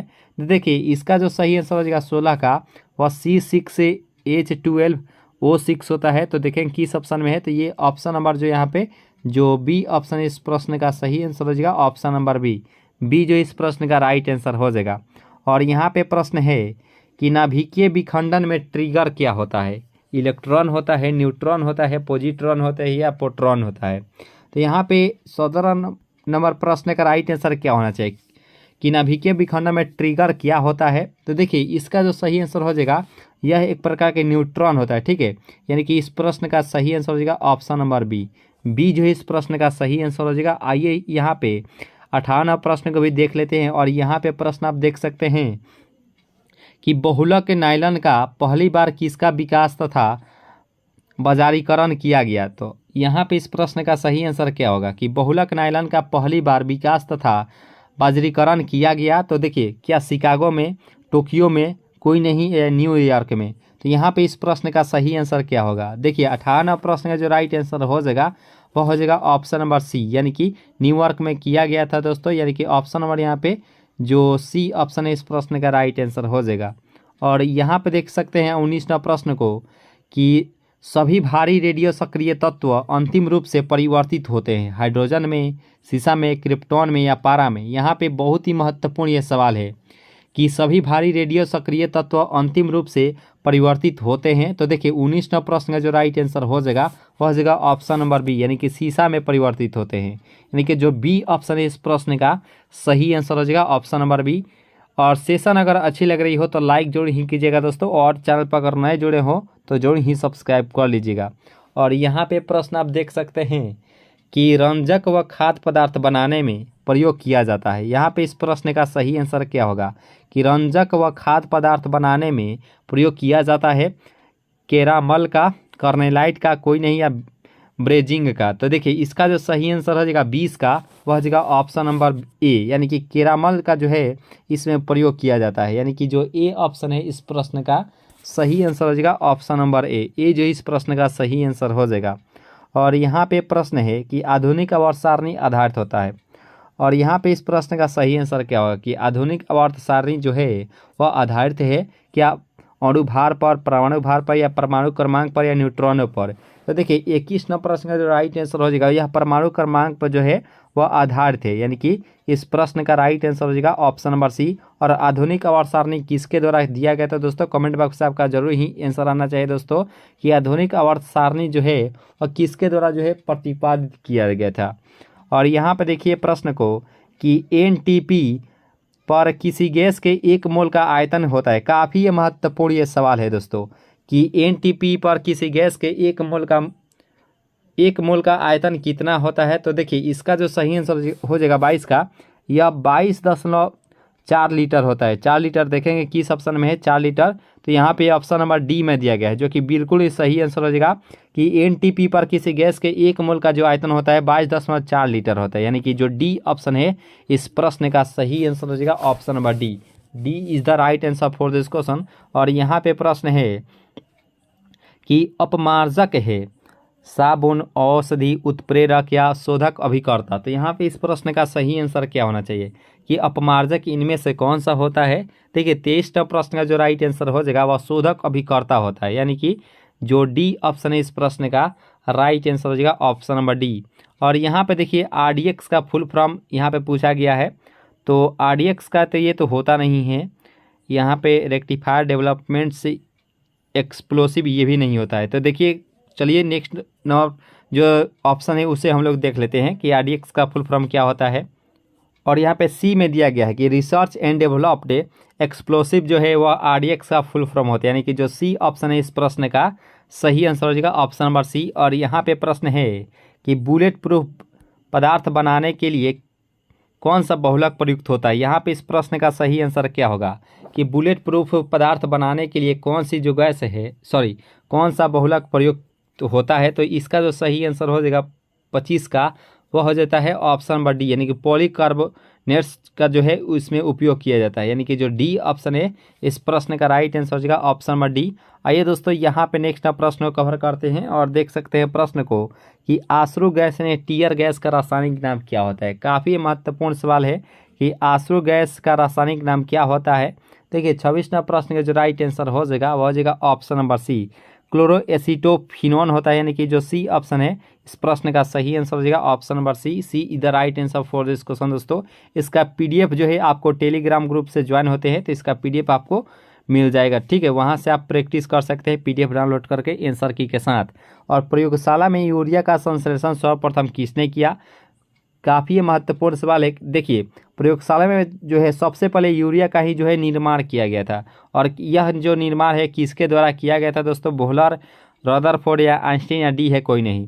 तो इसका जो 27वां प्रश्न का जो राइट आंसर हो जाएगा वह बोहलर के द्वारा जो है वह किया गया था। इस प्रश्न का राइट आंसर हो जाएगा ऑप्शन नंबर ए जो है इस प्रश्न का राइट आंसर हो जाएगा।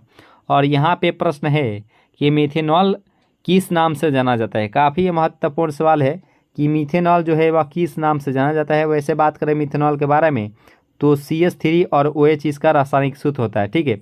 मिथेनॉल किस नाम से जाना जाता है, तो इसका जो सही आंसर हो जाएगा वो 28वां प्रश्न का जो राइट आंसर हो जाएगा option number C, wood alcohol के नाम से जाना जाता है, यानी कि ऑप्शन नंबर यहाँ पे जो सी ऑप्शन है इस प्रश्न का राइट आंसर हो जाएगा। और DDT का फुल फॉर्म यहाँ पे पूछा गया है, यानी कि DDT का पूर्ण रूप क्या होता है। देखिए 29वां प्रश्न का जो राइट आंसर हो जाएगा वह क्या होना चाहिए, तो ये होता है डाइफिनाइल ट्राइक्लोरोइथेन होता है, यानी कि जो डी ऑप्शन है इस प्रश्न का राइट आंसर हो जाएगा ऑप्शन नंबर डी जो इस प्रश्न का सही आंसर हो जाएगा। और देखिए यहाँ पे प्रश्न को गैसोहॉल, गैसोलीन और किसका मिश्रण होता है, तो यहाँ पे इस प्रश्न का राइट आंसर क्या होगा कि दोस्तों कि गैसोहॉल, गैसोलीन और किसका मिश्रण होता है। तो इसका जो सही आंसर हो जाएगा 30 का वह हो जाता है ऑप्शन नंबर ए का, यानी कि इथाइल अल्कोहल का मिश्रण होता है, यानी कि जो यहाँ पे जो ए ऑप्शन है इस प्रश्न का राइट आंसर हो जाएगा। और यहाँ पे प्रश्न है कि पृथ्वी की आयु का आकलन किया जाता है। तो चारों ऑप्शन का आप सही से देख सकते हैं कि पृथ्वी की आयु का जो है आकलन किया जाता है यूरेनियम डेटिंग से, कार्बन डेटिंग से, परमाणु घड़ी से या जैविक घड़ी से। तो इसका जो सही आंसर हो जाएगा 31 का, वो यूरेनियम डेटिंग से जो है ये पृथ्वी की आयु का आकलन किया जाता है, यानी कि जो ए ऑप्शन है इस प्रश्न का राइट आंसर हो जाएगा ऑप्शन नंबर ए। और यहाँ पे प्रश्न है कि रेडियोधर्मी पदार्थ उत्सर्जित करता है। यहाँ पे इस प्रश्न का सही आंसर क्या होना चाहिए कि रेडियोधर्मी पदार्थ उत्सर्जित करता है अल्फा कण, बीटा कण, गामा कण या डी है सभी। तो देखिए 32वां प्रश्न का जो राइट आंसर हो जाएगा वह हो जाएगा ऑप्शन नंबर डी, यानी कि इनमें सभी जो है वह रेडियोधर्मी पदार्थ जो है वह उत्सर्जित करता है, यानी कि उत्पन्न करता है। इस प्रश्न का सही आंसर हो जाएगा ऑप्शन नंबर डी जो है इस प्रश्न का राइट आंसर हो जाएगा। और यहाँ पे 33वां प्रश्न है कि हाइड्रोजन के रेडियो सक्रिय समस्थानिक कहलाता है। यहाँ पे 33वां प्रश्न का राइट आंसर क्या होगा कि हाइड्रोजन के रेडियो सक्रिय समस्थानिक क्या कहलाता है। 33वां प्रश्न का जो राइट आंसर हो जाएगा वो हो जाएगा ऑप्शन नंबर डी, यानी कि ट्राइटियम कहलाता है। इस प्रश्न का राइट आंसर हो जाएगा ऑप्शन नंबर डी जो है इस प्रश्न का राइट आंसर हो जाएगा। और यहाँ पे प्रश्न है कि इलेक्ट्रॉन त्यागने की प्रवृत्ति क्या कहलाती है, ऑक्सीकरण, अवकरण, उत्प्रेरण या अभिप्रेरण। तो यहाँ पे इस प्रश्न का राइट आंसर क्या होगा, इलेक्ट्रॉन त्यागने की प्रवृत्ति क्या कहलाती है। तो 34वां प्रश्न का जो राइट आंसर हो जाएगा वह ऑक्सीकरण कहलाती है, ठीक है। यानी कि ऑप्शन नंबर यहाँ पे जो ए ऑप्शन है इस प्रश्न का राइट आंसर हो जाएगा। जो भी दोस्त नए जुड़ेंगे चैनल से और जरूर ही सब्सक्राइब कर लीजिएगा दोस्तों, वीडियो को जो है लाइक जरूर ही कर लीजिएगा दोस्तों, ठीक है। और यहाँ पे प्रश्न है कि बाढ़ को रोका जा सकता है, यहाँ पे चारों ऑप्शन को आप देख सकते हैं कि बाढ़ को जो है वह रोका जा सकता है। तो इस प्रश्न का राइट आंसर क्या होगा? तो 35 नंबर प्रश्न का जो राइट आंसर हो जाएगा वह नदियों पर बांध बनाकर जो और वृक्षारोपण जो है करके जो है बाढ़ को रोका जा सकता है, यानी कि जो डी ऑप्शन है इस प्रश्न का राइट आंसर हो जाएगा ऑप्शन नंबर डी।